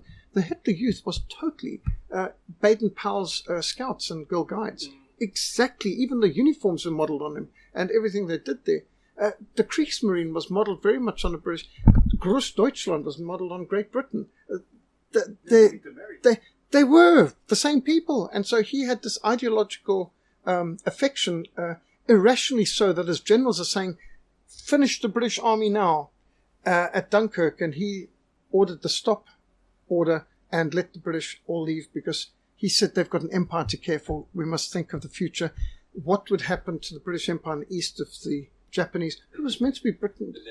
Do you know when Ribbentrop came to announce to Adolf Hitler that Singapore had fallen and he wanted to put out a sort of congratulatory note, Adolf Hitler was grieving. He said, this is terrible. He said, for British civilization to suffer a loss of Singapore, their greatest citadel in the east, he said, this signifies the fall of the European and the rise of the yellow men in Asia. He said, this is not good for civilization. And a lot of his followers didn't understand this sentimentality towards Britain, that even when Britain was bombing their cities, blockading their ports, that he still had such an affection to the British. He was always holding his people back. Whereas the generals are thinking in a ruthless military sense, but you've got your enemy at your feet, destroy them before they'll continue the war and be a threat to us. But he wouldn't do it. And so there was, in fact, Air Vice Marshal Tedder of the British Air Force, the Royal Air Force, said Germany lost the war because it failed to apply the principles of total warfare. The British went to 24-hour, 7 days a week factory operations. They got all the women out of the home, mothers and lot, put them in the factories and the fields. Hitler never allowed the mothers of Germany to be mobilized. And in fact, they said there were something like 6 million German girls acting as maids in households of married women who could have been mobilized factory, and he wouldn't even let Albert Speer get hold of them. Speer said, we've got 18 million women who are not mobilized into the war effort that would free millions more men to the front lines. America's doing it, Britain's doing it, everyone else is doing it. We're the only country in the war not totally mobilized. And Hitler would not allow to the end of the war the mobilization of mothers or even their servants in the home who were there. So there was this sentimentality on many levels. And Germany never went to total war. They were not going to be having the women in the factories, and they weren't working even 24 hours in the factories until 1943, when it was a bit late. Hitler had a mother complex.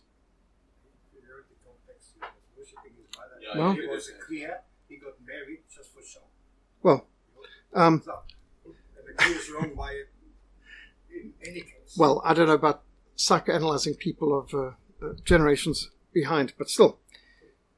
In 1939 July, Herbert Hoover proposed that all nations should agree not to attack food ships in wartime and not to bomb civilian populations, which is a very intelligent thing. He could tell a war's coming, and he's trying to say, let's at least not do what was done in the First World War, starvation blockades. Remember, he put a lot of effort to save people from starvation who were being hunger blockaded in the First World War. And bombing civilian populations is going to be catastrophic. Can't allow that. Food vessels should go freely, and bombing should target only armies, navies, and ammunition works, never civilian populations. Wouldn't it have been nice if his insights and advice had been followed? Hoover urged a commission of neutral countries to manage the delivery of food to any blockaded countries, that civilian observers from neutral countries be stationed in belligerent countries to determine the facts and to ensure that no civilians are bombed from the air. I mean, this man understood war, and he wanted to alleviate its effects. Hoover's vision was of an American peaceful, humane, and politically neutral, like Switzerland, holding the light of liberty and the standards of decency in the world, devoted to law, economic cooperation, moral influence, a reduction of arguments, and relief for victims of persecution. Imagine if America had done this through the 30s and 40s and 50s. People around the world would love America, not hate it. People hate America not because they're free. They hate America because they bomb them and betray their governments and sanction them and wreck their countries. And when I brought this up to an American congressman while I was walking in Washington, D.C. in January 1988, first visit to America, this man gave the most frivolous response. I said, but you must understand, for every country we betray overseas, we get more choice of restaurants here in Washington, D.C. Look over there, there's the Mongolian restaurants, the Chinese, the Vietnamese, we've got Hungarian restaurants. And I was steaming because he was acting like this was a serious joke. He wasn't appreciating the lives that are destroyed. And the average American does not understand what's at the other side. You send cruise missiles into the country, you send B-52 bombers. What do you think's happening on the ground? All of this, he said, would be jeopardized if America became a belligerent involved in his foreign wars. He emphasized that there's no issue in America, there's no issue in Europe that America should go to war over. Whatever our sympathies are, we cannot solve the problems of Europe. And you could say it now. America can't solve the problems of the Middle East. Nor are they solving any problems in the Middle East. They're aggravating. Exactly. He urged that the sale of offensive weapons like bomber aircraft or submarines and any weapon that could terrorize civilians, such as bombs, should be totally prohibited. America should not be exporting weapons of war to belligerents, which actually was against the law according to 1920 anyway. Yet, as he documented, even while this was completely illegal, according to the laws of the United States, its president, Franklin Delano Roosevelt, was shipping colossal quantities. We're talking about millions of tons and billions of dollars worth of military weapons and transportation to Stalin's dictatorship in the Soviet Union. Hoover exposed the sheer hysteria being whipped up by FDR's speeches. He came to the conclusion that President Franklin Delano Roosevelt was actually behind Great Britain's war guarantee to Poland and Poland's sudden unwillingness to negotiate handing back Danzig to Germany. And he got the evidence afterwards, speaking to the actual diplomats involved. The American president was whipping up a war scare to distract Americans from the total economic domestic failure of his administration. Isn't that typical? Fail at home, distract people with the war overseas.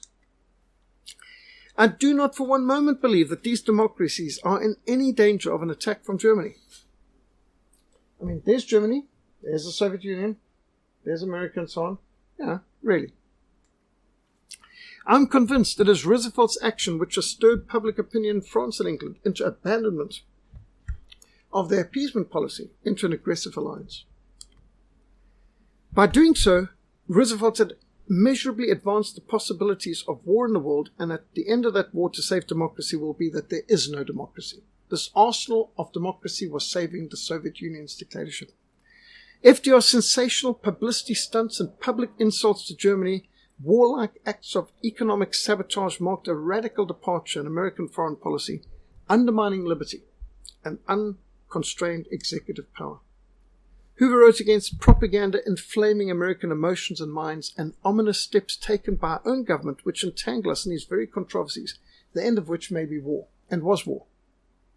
I mean, just look at this kind of emotive propaganda. This world can exist half slave and half free. That comes from Lincoln's propaganda, that's what he said about the nation, which led them into the Civil War, which was a catastrophe. And this is now they're suggesting that you must actually wage war against other people who aren't run the way you want to be run. And then Hollywood came out with all kinds, and these actually, it turned out Captain America and other Wonder Woman, they're all propaganda efforts by the American government. The Superman was also, and notice who Superman's enemy was? Lex Luthor. Why Luther? Luther's German, Protestant, and so on. And the people design this are Jewish, and they hate Luther anyway. And so you've got this, so Superman was plainly Jewish, and Wonder Woman and Captain America, and all of this was anti-German. It was all propaganda, and that they've had a resurgence of this. Well, the same people doing the propaganda past, doing the propaganda today. Fight for freedom. Well, my friends in Eastern Europe are outraged, insulted, and really very disgusted by us talking about what we did to them as freedom. We got no freedom. And even George Bush had to apologize for that. Look at this rubbish. Americans will always fight for liberty.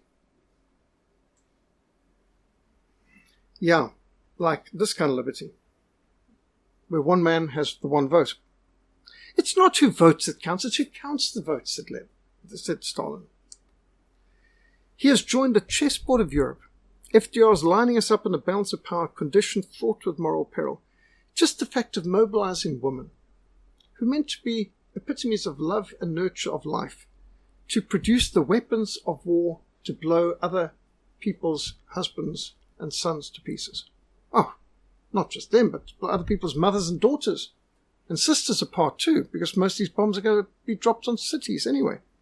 Roosevelt engineered the U.S. entry into World War II against the law of the land, despite public and congressional anti-war sentiment, and despite his solemn promise never to send his men to foreign wars. The wise course would have been to stay out of it. The largest conflict in history was Operation Barbarossa. Germany mobilized against 5.7 million Soviet soldiers in the Red Army. The Soviet Union had 316 divisions, 117,000 artillery pieces, 25,000 tanks, 18,000 combat aircraft. Germany at this time only had 5,200 tanks, of which they could only spare 3,300 on the Eastern Front.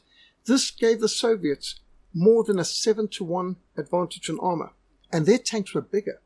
Their artillery was bigger. Their armor was thicker. The idea that the German tanks were superior to the Russian armor or the French army for that matter is not true. They were just better used, better run, but they didn't have bigger and longer range and so on. The Polish army was bigger than the German army. The French army was bigger than the German army at the beginning of the Second World War. The British had more bombers than Germany did. France had more tanks than Germany did. And you could carry on. But that's not a good story, so they've always got to have it that somehow they were, the good guys, our guys, were outnumbered, which is not true. Germany was the ones who was always outnumbered, and they managed to win against great odds. The Luftwaffe had just 4,000 aircraft to oppose 18,000 aircraft in the Soviet Air Force. The largest military operation ever launched at that date was Operation Barbarossa. 2,900 kilometer front, 600,000 motor vehicles, 750,000 horses, and there were volunteers from all over Europe. You know that volunteers came to fight communism and I thought this post is interesting, making books available for the men at the front. I thought they burnt books. No, they burnt pornography and communism. They weren't against books. Nazis burnt books, but free Americans can still read them. Well, actually, the Germans did read books. That's how they managed to make the world's first jet aircraft, and they managed to make the first rockets, and that's why several thousand German scientists were taken by America back to organize their Apollo space program and so on. They burned propaganda and pornography, the sort of thing we burn at Kwasabuntu fire services, that sort of thing.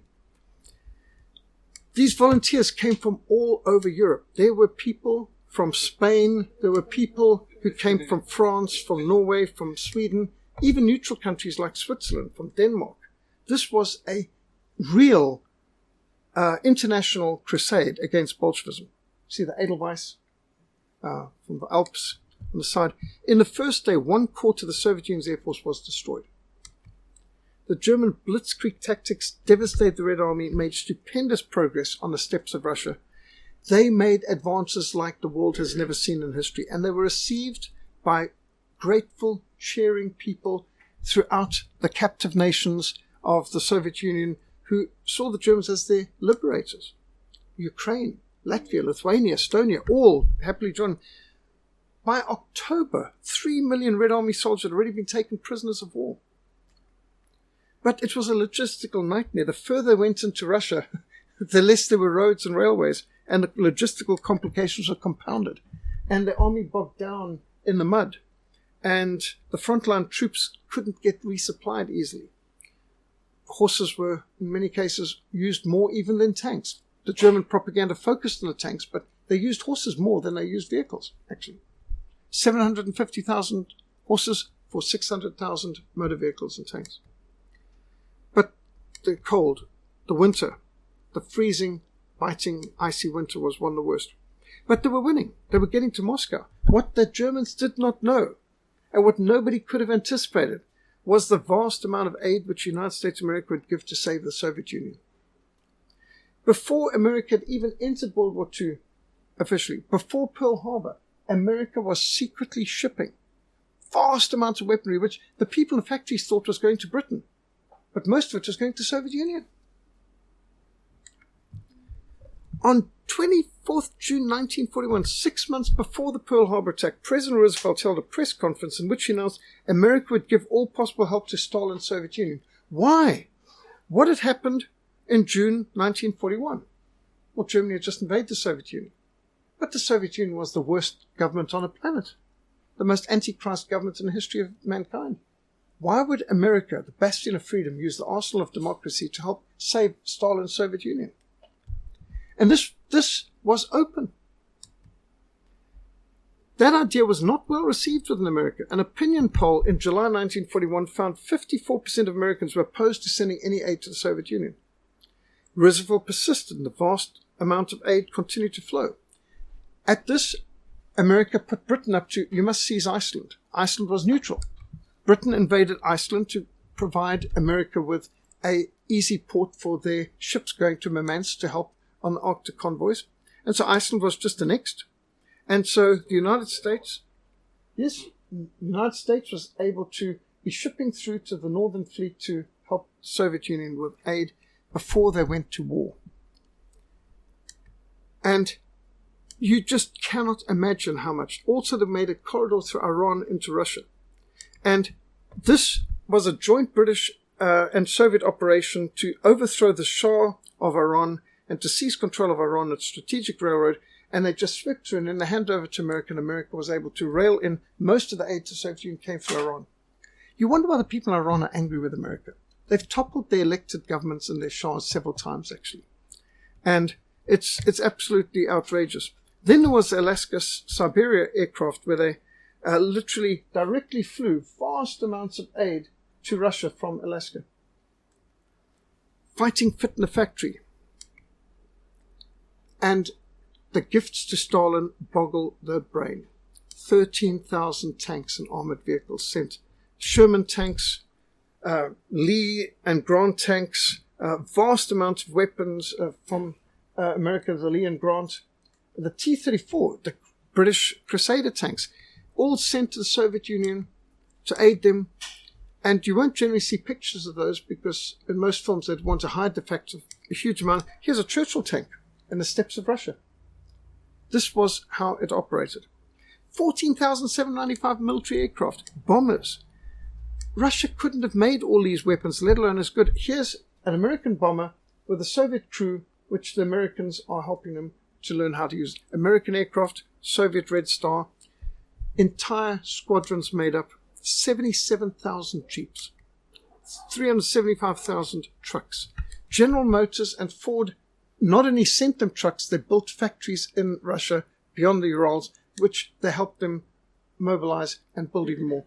35,000 motorcycles, 8,000 tractors, 15,000 artillery pieces, 131,000 heavy machine guns, 1,981 locomotives, 90 cargo ships, 4.5 million tons of food supplies, over $1 billion of machinery and equipment, 2,670,000 tons of petroleum products, 49,000 tons of leather, 3.7 million tires, 15.5 million pairs of army boots, 106 million tons of cotton.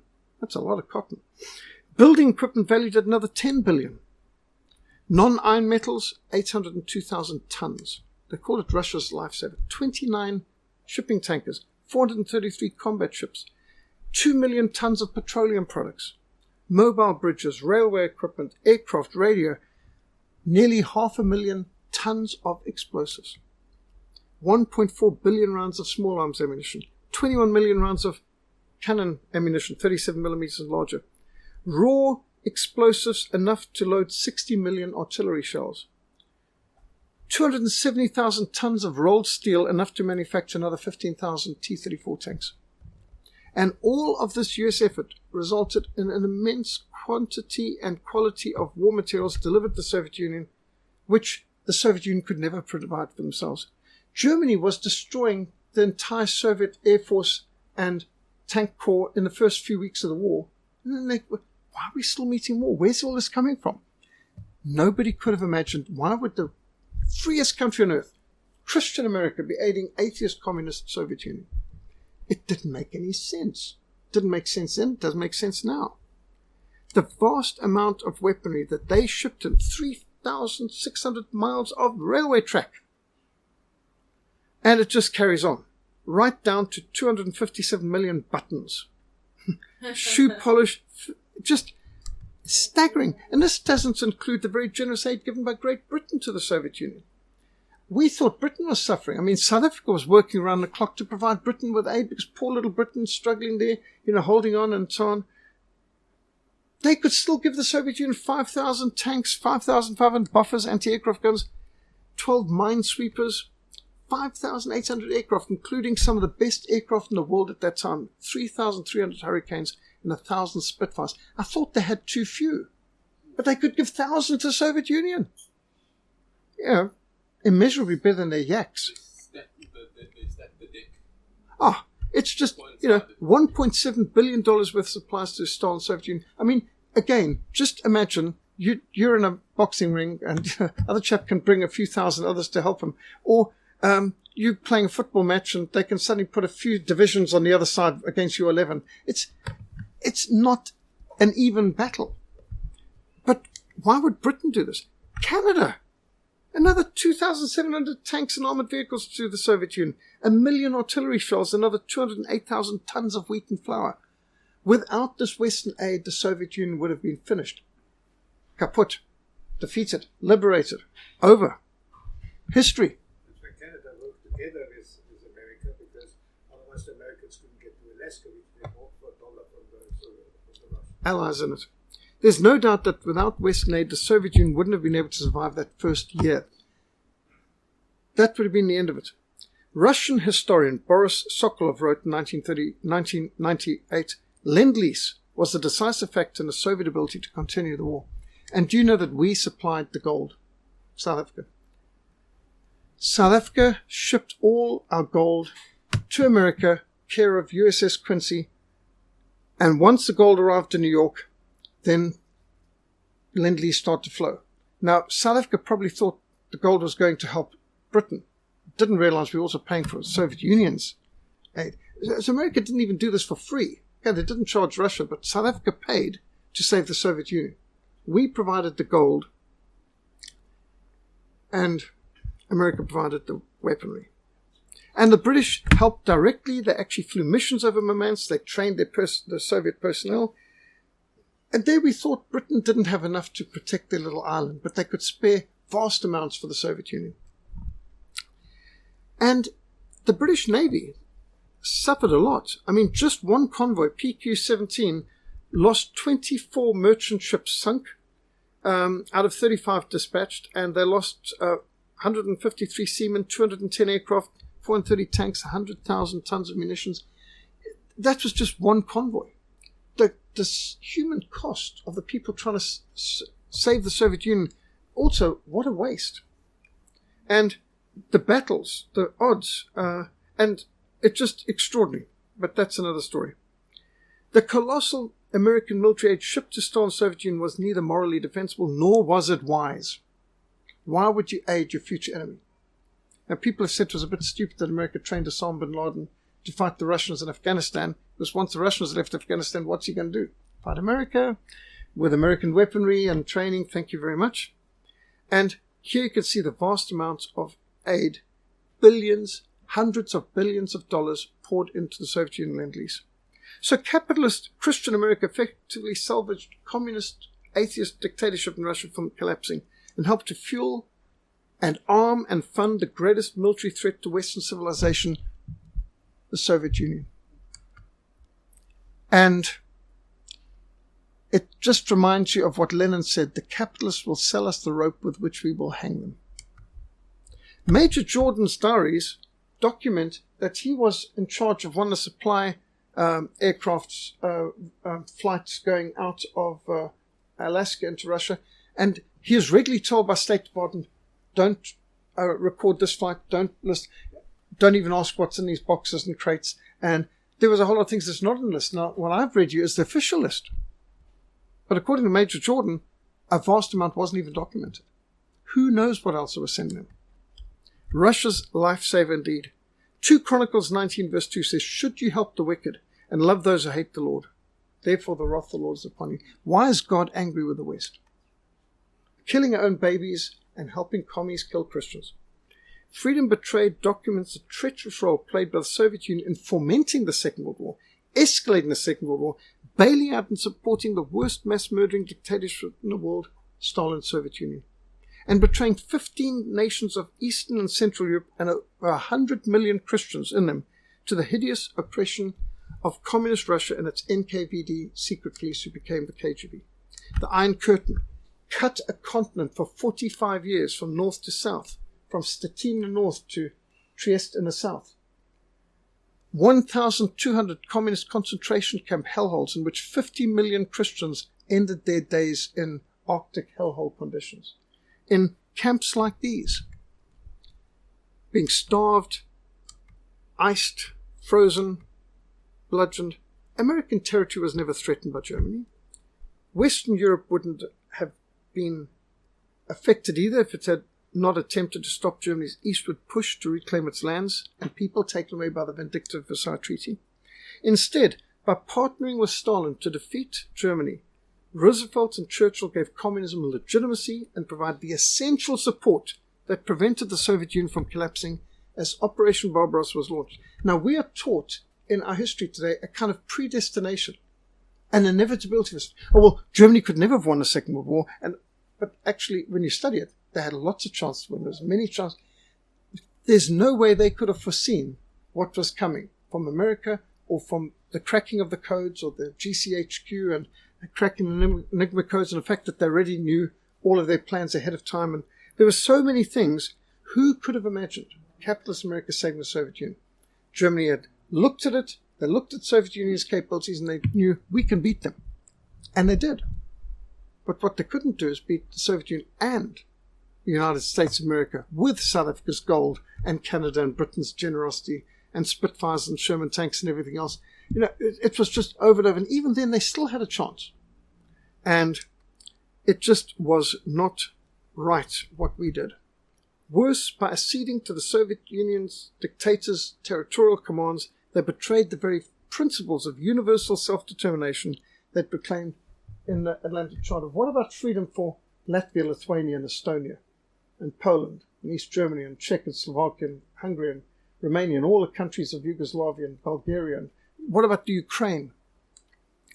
By November 1943, secret communications and commitments by the Allies at the Tehran Conference constitute the greatest blows to human freedom in this century. I think that's absolutely right. Notice this New York Times. Roosevelt, Stalin, Churchill agree on plans for war in Germany. In talks at Tehran, 1,500 more tons of bombs dropped on Berlin. That's all one headline. The Soviet Union would be allowed to annex Estonia, Latvia, Lithuania, Bessarabia, Bukovina, parts of Finland and Poland, and to secure a periphery of friendly border states. In other words, satellites. Thus, 15 countries, 100 million Christians, betrayed to communism. The independent life and freedoms they'd enjoyed were snuffed out. Now, you can read about these people's lives and sufferings in Bill Bathman's Going Through book. And Bill Bathman introduced me to many of these people who suffered in these countries directly because of the Soviet Union being bailed out by United States, Canada, Great Britain, and sadly even South Africa's gold, thanks to Smuts. Hoover documents Roosevelt's repeated assurances to Stalin that America would do nothing to thwart Soviet territorial ambitions in Europe. This man was the greatest useful idiot the communists ever had, or he was a communist himself. Freedom Betrayed indicates Roosevelt for instigating the war in the Pacific as well, and that's another story. Economic sanctions against Japan, shunning Japanese peace overtures, sparking the Pearl Harbor attack, ultimately leading to the US bombing of Hiroshima and Nagasaki, which Herbert Hoover calls the act of unparalleled brutality in all of American history. Hoover cites other markers on the slippery slope of Stalin alliance, the Yalta Agreement, giving the Kuril Islands and Sakhalin Island to Russia. Why? In exchange for promised help of dubious value, which was unnecessary for fighting Japan. The broken agreement with the nationalist leader of China, Chiang Kai-shek, who was married to a Christian, to consult him on matters pertaining to Asia, the betrayal of China, the betrayal of North Korea to communism. As you can see, this is the result.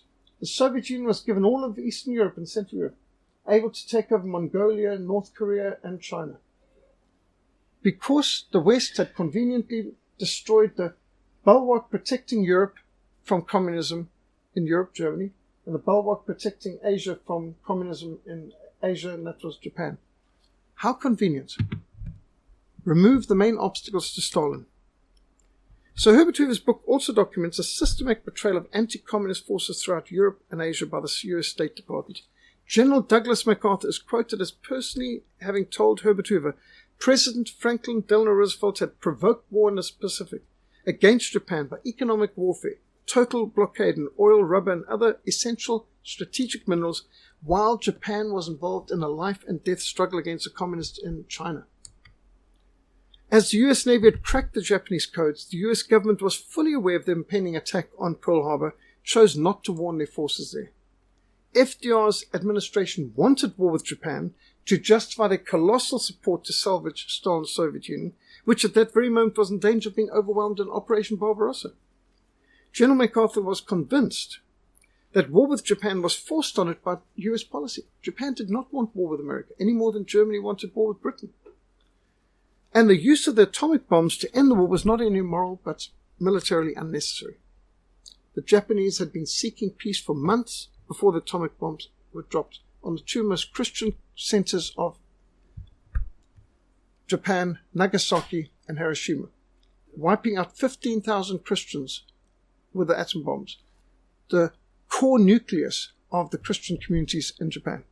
Japan wouldn't even have surrendered because of the two atomic bombs. They just surrendered because the Soviets were closing in from the north. That's what it would be. Well, that's one theory, but bear in mind, they were already starving.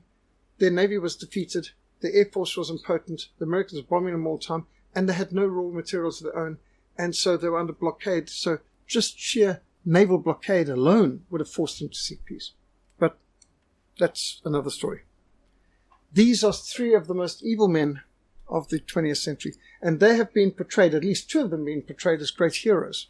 Don't insult Churchill. Who will rise up for me against the evildoers? Who will stand up for me against the workers of iniquity? So, some of the sources that back up Herbert Hoover: Alexander Solzhenitsyn, the greatest Russian author of the 20th century. He documented the nature of communism. He was in the concentration camp for years, an intellectual giant of the 20th century. The Gulag Archipelago, giving a name to those 1,200 concentration camps. Others have documented the betrayal of 3 million Russians, Ukrainian, East Europeans, of which 2 million were Russians themselves, betrayed from Western Europe into Eastern Europe. Here, some of them who were in Austria being forced by British bayonets and tanks across the river into the hands of NKVD, who were murdering them. This was sealed for 30 years. We only found out about this in 1975. James Bark documented the shocking truth of other losses, where more German soldiers died after the Second World War in Allied concentration camps than died in combat on all fronts during 6 years of the war. It's Eisenhower's death camps. The worst military butcherer really was Eisenhower, who wasn't a soldier. He never fired a shot in anger. He never heard a shot fired in anger. He was a politician who went from being major to being 4-star general in a matter of months because he met FDR's daughter at a cocktail party in Washington, and she said, "Wait right here, Dad, I found just the man to run your war in Europe." And Eisenhower went from nothing to being commander-in-chief. James Bark, French-speaking Canadian, has also documented how something in the region of 15 million German civilians died under Allied occupation between 1944 and 1950. The greatest genocide imaginable, and yet we now think of the Germans as the culprits, as the cause of genocide, not as the victims of it. So cleverly has it been switched. Just like today, many people think the worst racists in the world are white South Africans, and black South Africans are the victims. But in fact, the reality is more like black South Africans are some of the worst racists on the planet, and white South Africans are the worst victims of racism in the world. That's the reality. But most people in the world have bought the propaganda, which enables the criminals to continue with their atrocities, farm murders and so on, and looting the country. And so it was looting of Germany, the greatest economic power of Europe, and the destruction, not just looting of their art treasures and their scientific treasures and their patents. They loaded vast amounts of ships, just taking over to America, things just stolen from Germany. Germany was looted on so many different levels, and they killed millions and stole vast amounts of territory. How do you do that to a great people? We've got to guilt manipulate them that they don't want to fight back. And that's what's been done to the white South Africans too.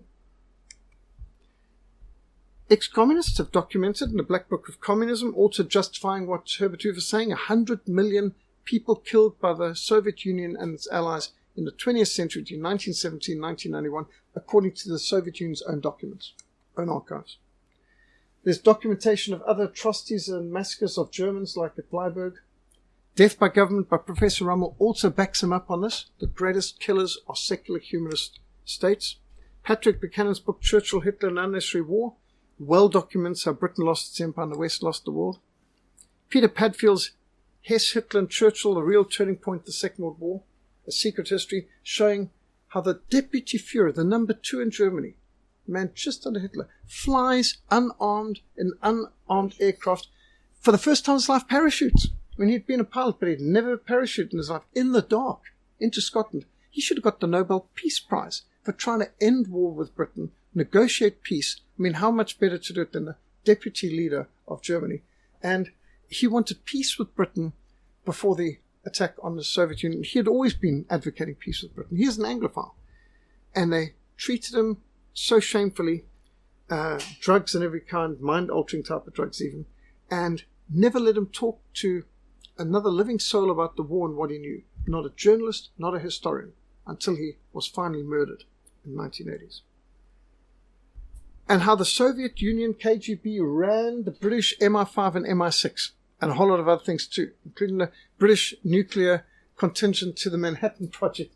And these things are documented. Peter Wright documenting how even the head of MI5, M himself, was a KGB agent, Sir Roger Hollis, and so on. The book that has changed my view of the Second World War even more than all these is The Secret War. Max Hastings has looked at the war, the Second World War, entirely in terms of spies, codes, and guerrillas from 1939 to 1945, using the previously sealed for 60 years. And when a government seals something for 60 years, they're hiding something. And as has been said by generals writing in the foreword of this book, this requires every history book, Second World War, and documentary to be redone, because this is the story from the intelligence perspectives and the code breakers and so on outside. And it's not the story you're getting from Hollywood and the way that most people have perceived when you understand all the incredible devious things that were going on. To understand some of the results of the betrayal of people like in Eastern Europe, we showed the film recently of Richard Wurmbrand tortured for Christ, 14 years in a communist prison. And others have documented the hideous atrocities in occupied Germany. And Mike Walsh has done a lot of that. Hellstorm, if you've got a strong stomach, as to the atrocities of the Allies when they took Germany.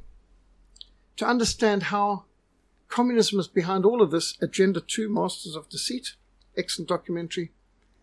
To understand what was done to the Ukraine, Bitter Harvest, a good documentary, drama that shows you some insights into what it was like for the farmers in Ukraine when they got their expropriation without compensation in 1930s. And Senator Joe McCarthy, who fought against the communists in American government and how he was blacklisted by history. And of course, traitor to his class, Franklin Delano Roosevelt, the privileged life and radical presidency of FDR, one of the worst leaders in the history of the world. So, any questions, any comments? Yes, it is. Quite right. I would just like to go back to the ESCOM story then. Sure, Ramaphosa talked about, what did he say? It was stole the 2,000 megawatt sabotage. Ah, yeah. Well, he was quite right about sabotage. Yeah. ANC sabotage ESCOM from the beginning. Absolutely. Daarom Beke, who let the Guptas in, to Motlanthe, who didn't even know anything about it because it was only short time, and then Jacob Zuma, who stole the whole drive. SAA was the third best airline in the world when I flew down in 1980 from Austria. SA was one of the top best. It was along with Swiss Air and Lufthansa. They were sort of like between them the three top best. And the technicians who were servicing other airlines, they were highly regarded. Yeah. Now, it's sad. There was a time when South African was excellent. Denel was the best munition manufacturer. They built that Roy Falk helicopter, which the Americans then named Apache, and stole that from South Africa. At the bomb, yeah. Yeah, and they even had to buy G5s or G6 for the Gulf War because ours were the best artillery in the world. There's often a thinking behind, I don't know, it's like this, there's this the long game is being played, alright, where the final solution is a completely basically the idea is to have communism as an enemy, but eventually you want to make communism over everything. Yes. So the long game is communist control over everything, even though New world order. yeah. Well, basically that's what it is. It's Yes. the long game. Religion, one So it's currency. so in other words, it has to be the only way you can unite the world is through a totalitarian sort of regime. It's the only way you can do it. You can't do it. People aren't going to buy into it voluntarily. Revelation 13. One world government, one world religion, one world economy. Yeah, but the only way. But what I'm saying is these events, like First World War, Second World War, Cold War, it's almost like these guys have been playing a 120-year long game. Yes. It's quite something. It's very, very devious. And it even goes back to South Africa in the days of Cecil Rhodes, when Rothschild gave him £1 million check loan to launch Consolidated Mines, De Beers and all that sort of thing. And why? Why was he so generous? What was the goal? But South Africa had the gold, and they had their plans. And that's why the Anglo-Boer War targeted. Why would Britain care about a bunch of farmers in Transvaal and the Free State? And they mobilized over 480,000 troops from around the world to come here to our shores to destroy 30,000 farms and imprison vast amounts of Boer women and children, wiping them out at a rate of 1/4 of the population a year in their camps, which is the worst death rate than in any camps in the Second World War. And they couldn't have said, well, gee, our railways were being bombed and the bridges were being bombed. They controlled them all. And they still deliberately starved the people to that extent. So going back to 1899 to 1902 Anglo-Boer War, you already saw the New World Order and South Africa was one of the targets even It's then. been claimed that the Anglo-Boer War, many historians have said that was the beginning of the end of the British Empire. It was the moral end, that's for sure. A lot of people put the end of the British Empire as the Anglo-Boer War stopped there. It was such a disgrace. Yeah. You were just mentioning M. So was M the M character in the Bond movies? Yes. Is he like Well, actually, in the 1940s, 50s, into the 60s, M was actually a KGB agent. Yes. So when the Bond books were being written, the actual M, was Sir Roger Hollis. He is a proven KGB agent. He is the fifth man of the Cambridge Five. Yeah. According to Peter Wright in his book Spycatcher. What we notice, what we've seen so far is that these countries actually embracing godlessness. And also, you find out that they come against, for example, Germany, but military school was totally different. Like history over the years, see the real cover-ups. What you see is that these countries actually embraced godlessness and made a pact with the devil. You look at all the wars that have taken place. Pact with the devil, indeed. In fact, even in British Parliament, Winston Churchill, when challenged from people on the ground, like Mr. Rhys Davies, who was the father of my high school teacher as a member of Parliament in Rhodesia, Rhys Davies was imprisoned without trial as member of Parliament for challenging Winston Churchill about, you've made a pact with the devil. And Churchill responded, if Hitler involved hell, I would make a pact with Satan himself. Which actually he did. I would say he was well in league with the devil.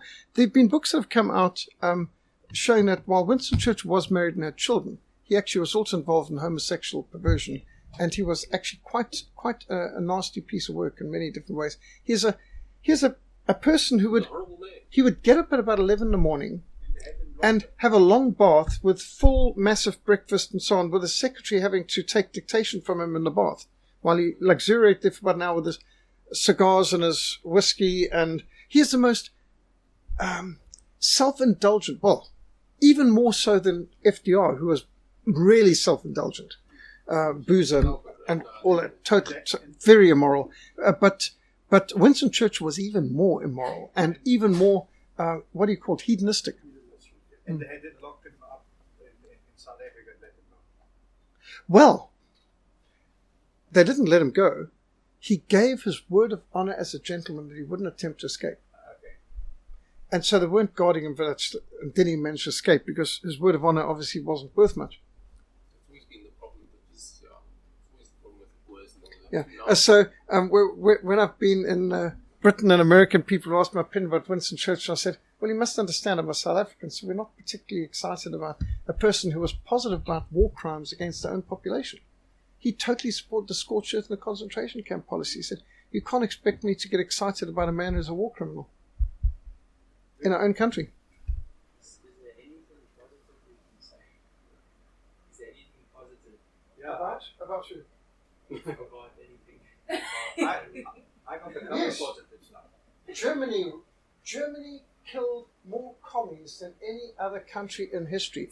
Nobody killed more communists than Germany did in the Second World War. America didn't even scratch 1% of how many communists the German army managed to wipe out. If the Americans think they fought communists in the Cold War, even if you took their, proxies, like when they were helping the Sandinistas and so on, nobody has been more serious in killing communists in Germany. What Germany achieved in the Second World War, technologically, I would say the greatest population of the 20th century, the greatest generation, was the German people who fought in the Second World War, that endured the bombings. Think of the courage and the tenacity of these people who could endure entire Armageddon-type end-of-the-world scenarios of their world being blown apart around them, and they stood firm. They never cracked. What phenomenally tough, courageous, bold, brave people, and that they rebuilt their country. And they soon eclipsed the victors in productivity, and after the towns were turned to burning rubble, and the economy soared, and they were still beating them at football even up to 2014. So I must say, even though my father was on the other side, my dad never had a bad word to say about the Germans. He said, I remember watching a World at War film and asked what he thought, and he said, I don't believe it. And I said, don't believe what? He said, I don't believe any of it. The World at War, this is a big series of films, 1975. And he said, my dad said, the Germans were honorable men. They were gentlemen, they were decent people. Erwin Rommel was the best. He said there was no atrocities in North Africa, not one. I don't believe any of this. So now that's someone who fought there. And I've spoken to other Canadians, British, Aussies and so on, who fought in the Second World War, captured at Tobruk, ended up in German camps. And I've had someone say, we were never mistreated by Germans, not once. People are prisoners for 2 years in German camps. They said, we were hungry towards the end. The last few months we were all hungry. But the guards were just as hungry. We were all starving. But that's because of the bombing. It wasn't policy. It was just reality of living in a continent being bombed around the clock by 1,000 bomber raids. So, it's not tough for me to decide between, do I believe a paedophile like Spielberg, or do I believe my father and other people who fought in the Second World War? I'll take an eyewitness any day over some antichrist pagan in Hollywood, cocaine-sniffing drug addicts. So Peter, who was that guy that you mentioned who was actually calling the war, the group war? Oh, I've forgotten his name right now. He's not a very, very famous name. It's one of the Jewish Hollywood directors and so on. He came out with this name. Sorry? He certainly helped popularize it, but I don't think he's not the inventor of it. I don't think it was him either. It was someone before. He certainly again popularized it heavily, and of course there's been people like Tom Hanks who picked this up in the Greatest Generation. I've met the Greatest Generation. Honestly, they're some of the most selfish, stupid, ill-informed people on the planet, who just I've got to bomb Syria, and do you even know where Syria is? Why should you bomb Syria? And they were astounded. I'd be the guest speaker for something, and don't you agree we've got to bomb Syria? No, I don't. No, but we have to. Well, what do you know about Syria? And they knew nothing. I said, second largest number of Christians in the Middle East. 6% of the population of Syria are Christians. They're protected by the government there. It's a secular government, not an Islamic government. They protect them from the radical Islamicists. Why are you wanting to take the side of the Islamic terrorists against a government that's protecting the Christians? In fact, a disproportionate amount of the Syrian army are Christians because they know this is their only hope to keep them from being beheaded and their families being sold into slavery. So Asian Christian communities. yeah. So, yes, going back 2,000 years. So, in fact, when we were watching the Passion of the Christ film, you were seeing Syrians and Assyrian Christians because they were the people that still speak Aramaic. And so Mel Gibson was recruiting people from there, from those very churches that are being attacked by ISIS and NATO and Turkey and all this. Or American cruise missiles. So, yes, unfortunately, this greatest generation is a product of propaganda. In Afrikaans, I speak about smearing honey around a person's mouth. So they've been smearing honey around the mouth of this greatest generation of age. You went through Second World War, even if you were peeling potatoes in Iowa, you're the greatest generation. And they've been, they have them stand and all applaud in churches and everything else at different times, Memorial Day. And of course, there's all kinds of benefits. And even though many of the people didn't see much, who minds being idolized and praised, So many of them have gone with us. But they've done nothing to stop abortion, pornography, and all these other things in their own country. And now they're the greatest generation. So I know it's not politically correct, but I started saying years ago in America, I don't see how they can be called the greatest generation. I said, I think they're the worst generation in America's history. America's never lost more freedoms than in their lifetime while they were the people doing the voting. So-called greatest generation, hideous. The name Hoover, Herbert Hoover. Yes. I think if you now learn, truly was a man of integrity. The truth. Yes. I also noticed that over the years, I've noticed a lot of the equipments came out of the name Hoover. The vehicles recently, Hoover. I don't know whether it's related to the same person. I don't know. There were two very famous Hoovers. J. Edgar Hoover's the other very famous one. He's the one who founded the FBI and built up the FBI. He's a bad guy. 50 years. He was a bad guy. Well, possibly, but he did a lot to fight communism. Did he? He was not, he locked up a lot of them and shot quite a few of them and things like that. So, his G-men brought down Dillinger and Al Capone and all that sort of thing. So he wasn't a bad guy. Totally. Yes, well, clean sweep. But J. Edgar Hoover, there's mixed bag. But he had the dirt on every American president, apparently. J. Edgar Hoover. Yeah, J. Edgar Hoover. Because in the FBI, that's why he lasted 50 years. Because whenever anyone, whether it was Nixon or Kennedy, whoever wanted to fire him, he had to let them know about all these files he had. He was the original deep state operative. So basically, they couldn't get rid of him because he had all the dirt on all of them. The original deep state operative. It's just quite funny, but yeah. Coming back to South Africa, when they let our hero terrorist Mandela free, and he then became president, he didn't do anything apart from introducing the killing law, abortion law. Apart from that, he never did anything. But Mercedes-Benz sponsored him a brand new red Mercedes-Benz S-Class. Well, red's quite appropriate. He received the car, he sent it straight back to the factory. He's been restrained too long in prison. They must take out the seatbelts and rather put Velcro on the back. Okay, I've got the feeling this is a bit apocryphal. Okay. Then when you said you can keep the car, I'll take the tires. The tires for the necklace. And if she had 365 tires, it was a good year. I thought he had to send it back. I thought he had to send it back because he found a stompy in the ashtray. No, she stopped smoking at the age of 50. That's when she killed the last one. Yeah. On a serious note, sir. On a serious note, yes. Yeah. You noticed that the ANC, I can personally recall this, that they were bombing substation in the early times. They were terrorists. Yes. And we actually, when we were in the police force years ago, we attended some of those bombing at substations. And today, look what is happening in terms of Eskom, the loss of power, and the cost that we pay for it. And the same ANC is ruling now. Yeah. The bombing there. And those bombers are also now hailed in the school textbooks as heroes for the Yeah, of bombing. course. Because they fought for Well, That's why. yes. So, They call heroes. putting a terrorist in a police uniform doesn't make him a lawman, and putting a coward who only knew how to run away and kill civilians into a soldier's uniform doesn't make him a soldier, Street names. and so on. So you have people who all they've done is is undermine the economy by strikes, stayaways, and so on. You make the Minister of Economics. And then you've got somebody who all he did was don't pay taxes and so on, and you make him Minister of Economics. You could just imagine, no wonder the country's not working, because you've got a bunch of criminal thugs that you've put into high office. What did they think was going to happen? I mean, the thing is, if you take South Africa politically, there's no opposition. There are no opposition parties in South Africa, really. I mean, the DA is a joke. The new interim leader, They have a new interim leader? Yeah. I hadn't noticed.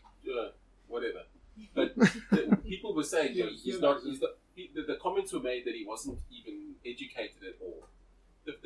That's not the problem with this new interim leader. The problem with this new leader, he's never had a job in his life. He entered politics at 22 and he's never left.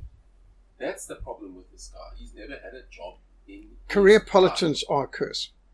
I mean, and now that is supposed to now be the opposition to this whole thing. Yeah. Now. How can you expect somebody who is essentially embedded in the system to be opposing anything? He's part of like everybody else. They are part of the system. Parasites on the system, yeah. That's why, Margaret Thatcher was such a good prime minister. She was a grocer's daughter. She knew how economies worked. And so there were several times in the cabinet she'd say, how many of you know the price of milk? Loaf of bread. And, nobody in the cabinet, but she knew. In fact, even while prime minister, she would do her own shopping. She knew the price of everything. She knew what it cost for a normal person to live. And these idiots in the cabinet had no idea what life was like for a person on the street. She's the one person in the cabinet that actually understood what was going on in the real economy. Well, they would often taunt Margaret Thatcher because she is, a grocer's daughter, and said, yes, and I know the price of things. And which, of course, they didn't. In the EU, do you know they've got 10,000 officials, unelected officials in the EU, who get a higher salary than the Prime Minister of Great Britain? 10,000. In their parliament and they're in Brussels. And they've got this president of the EU who nobody knows and nobody's voted for. You ever seen the European Parliament? Yeah. It looks like a power federal. Yeah, exactly. Okay, so I've got notes for tonight. Freedom Betrayed. It's colossal, and believe it or not, there's even more in the notes than I said. That's 10 pages on Freedom Betrayed. But to summarize a 900-page book in 10 pages is, it's not easy. And then there's also... Sorry? Where can we get the book for the next question? In fact, it's quite expensive. I bought it and got it shipped to a person I speak to at this church in America. So I brought it back. The cost of the postage alone for America, you can imagine. No, it's ridiculous. But it's a good weapon. You can beat someone to death with it. And so we've just got back from the printer today, family news, and I've got the sermon notes from this last Sunday on there, which is on. What's the title of that? That's it. The sermon last Sunday on the Kingdom of God. That's on the table. And just to remind you, Christmas season for evangelism. We've got the greatest man who ever lived, and it's available in Afrikaans too, so we can get those and bring those out. And if we've got any other Christmas tracks, you can just bring those on the table afterwards too. So, do make use of those, and of course these notes on Freedom Betrayed. You can switch off the projector there. So let's pray. Pray for the upcoming events and all that's still coming.